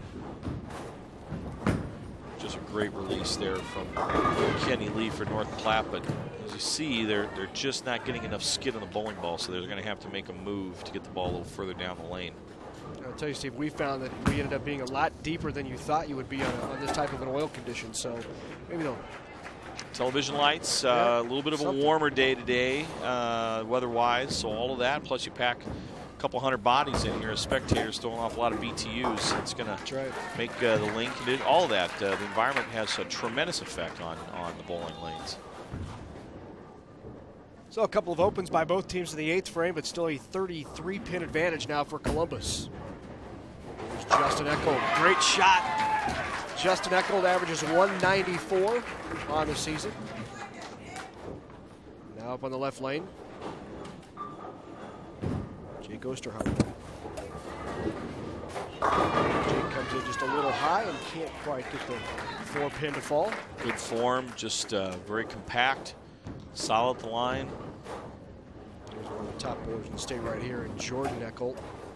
Jordan averaged 225 in district play. That's #1 in the state. You see why. Just a solid game for that young man, and that'll put away game #1 for the Columbus Discoverers. Good form. 3 open frames killed him. I mentioned this early this morning when we kicked off the telecast. Steve, the Columbus Discoverers average on the season 1,003. It's the first high school team to go through an entire season and average better than 1,000 pins per game. 200 average per bowler. Which has a long time been considered par, but for high school bowlers, that's a great feat. It doesn't hurt when you have this guy right here averaging 225.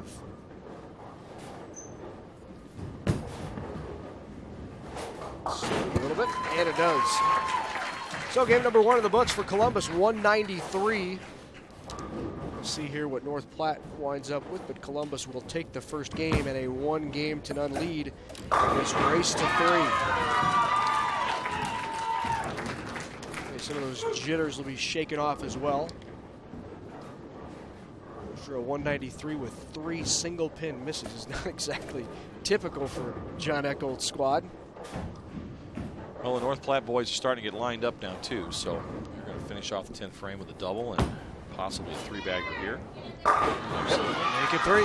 So this ought to make for an interesting second match, Larry. Second game, excuse me. 193-161, the final in game #1. So now we'll head to game 2 with Columbus on top 1-game-to-none. Teams will regroup and talk about it. Take a look at where some of these boys finished in the all-tournament competition. Columbus had the highest finisher of these 2 teams, and that was Jordan Eckold, went 218, 200, 182 for an even 600. He finished in 3rd. That was just 2 pins behind Lincoln Southeast's Zach Zorns. Zach had a 602, and the all-state medalist of the all-tournament team was Ben Nabity of Lincoln High. Ben went 187, 211, 213, and the lefty took first place honors, shooting 611. This is where you insert comment about lefty. I figured that would come from you. You know, it's just you still have to make good shots, and on the challenging pattern that was down for the district competition and the state qualifying competition, it was pretty even from side to side. So you don't see a whole lot of the lefty-righty controversy anymore because of the patterns. But there's a few guys like you, Putney, who like to stir the pot. So. Well, the other two North Platte bowlers that were in the top 10. Sean Simpson finished in 6th. He shot .587 yesterday. Jake Osterhout, who saw just a little bit ago, finished in 9th. Happens to hang and doesn't. Just drops off in the first open of the game. Jamie McCain, the sophomore for North Platte. Can't be giving away those errors. It's an unforced error there. Here's another senior averaging 194 on the year, Andy Christensen. Now up on the left lane, Jacob Ripley. Ripley leaves the washout.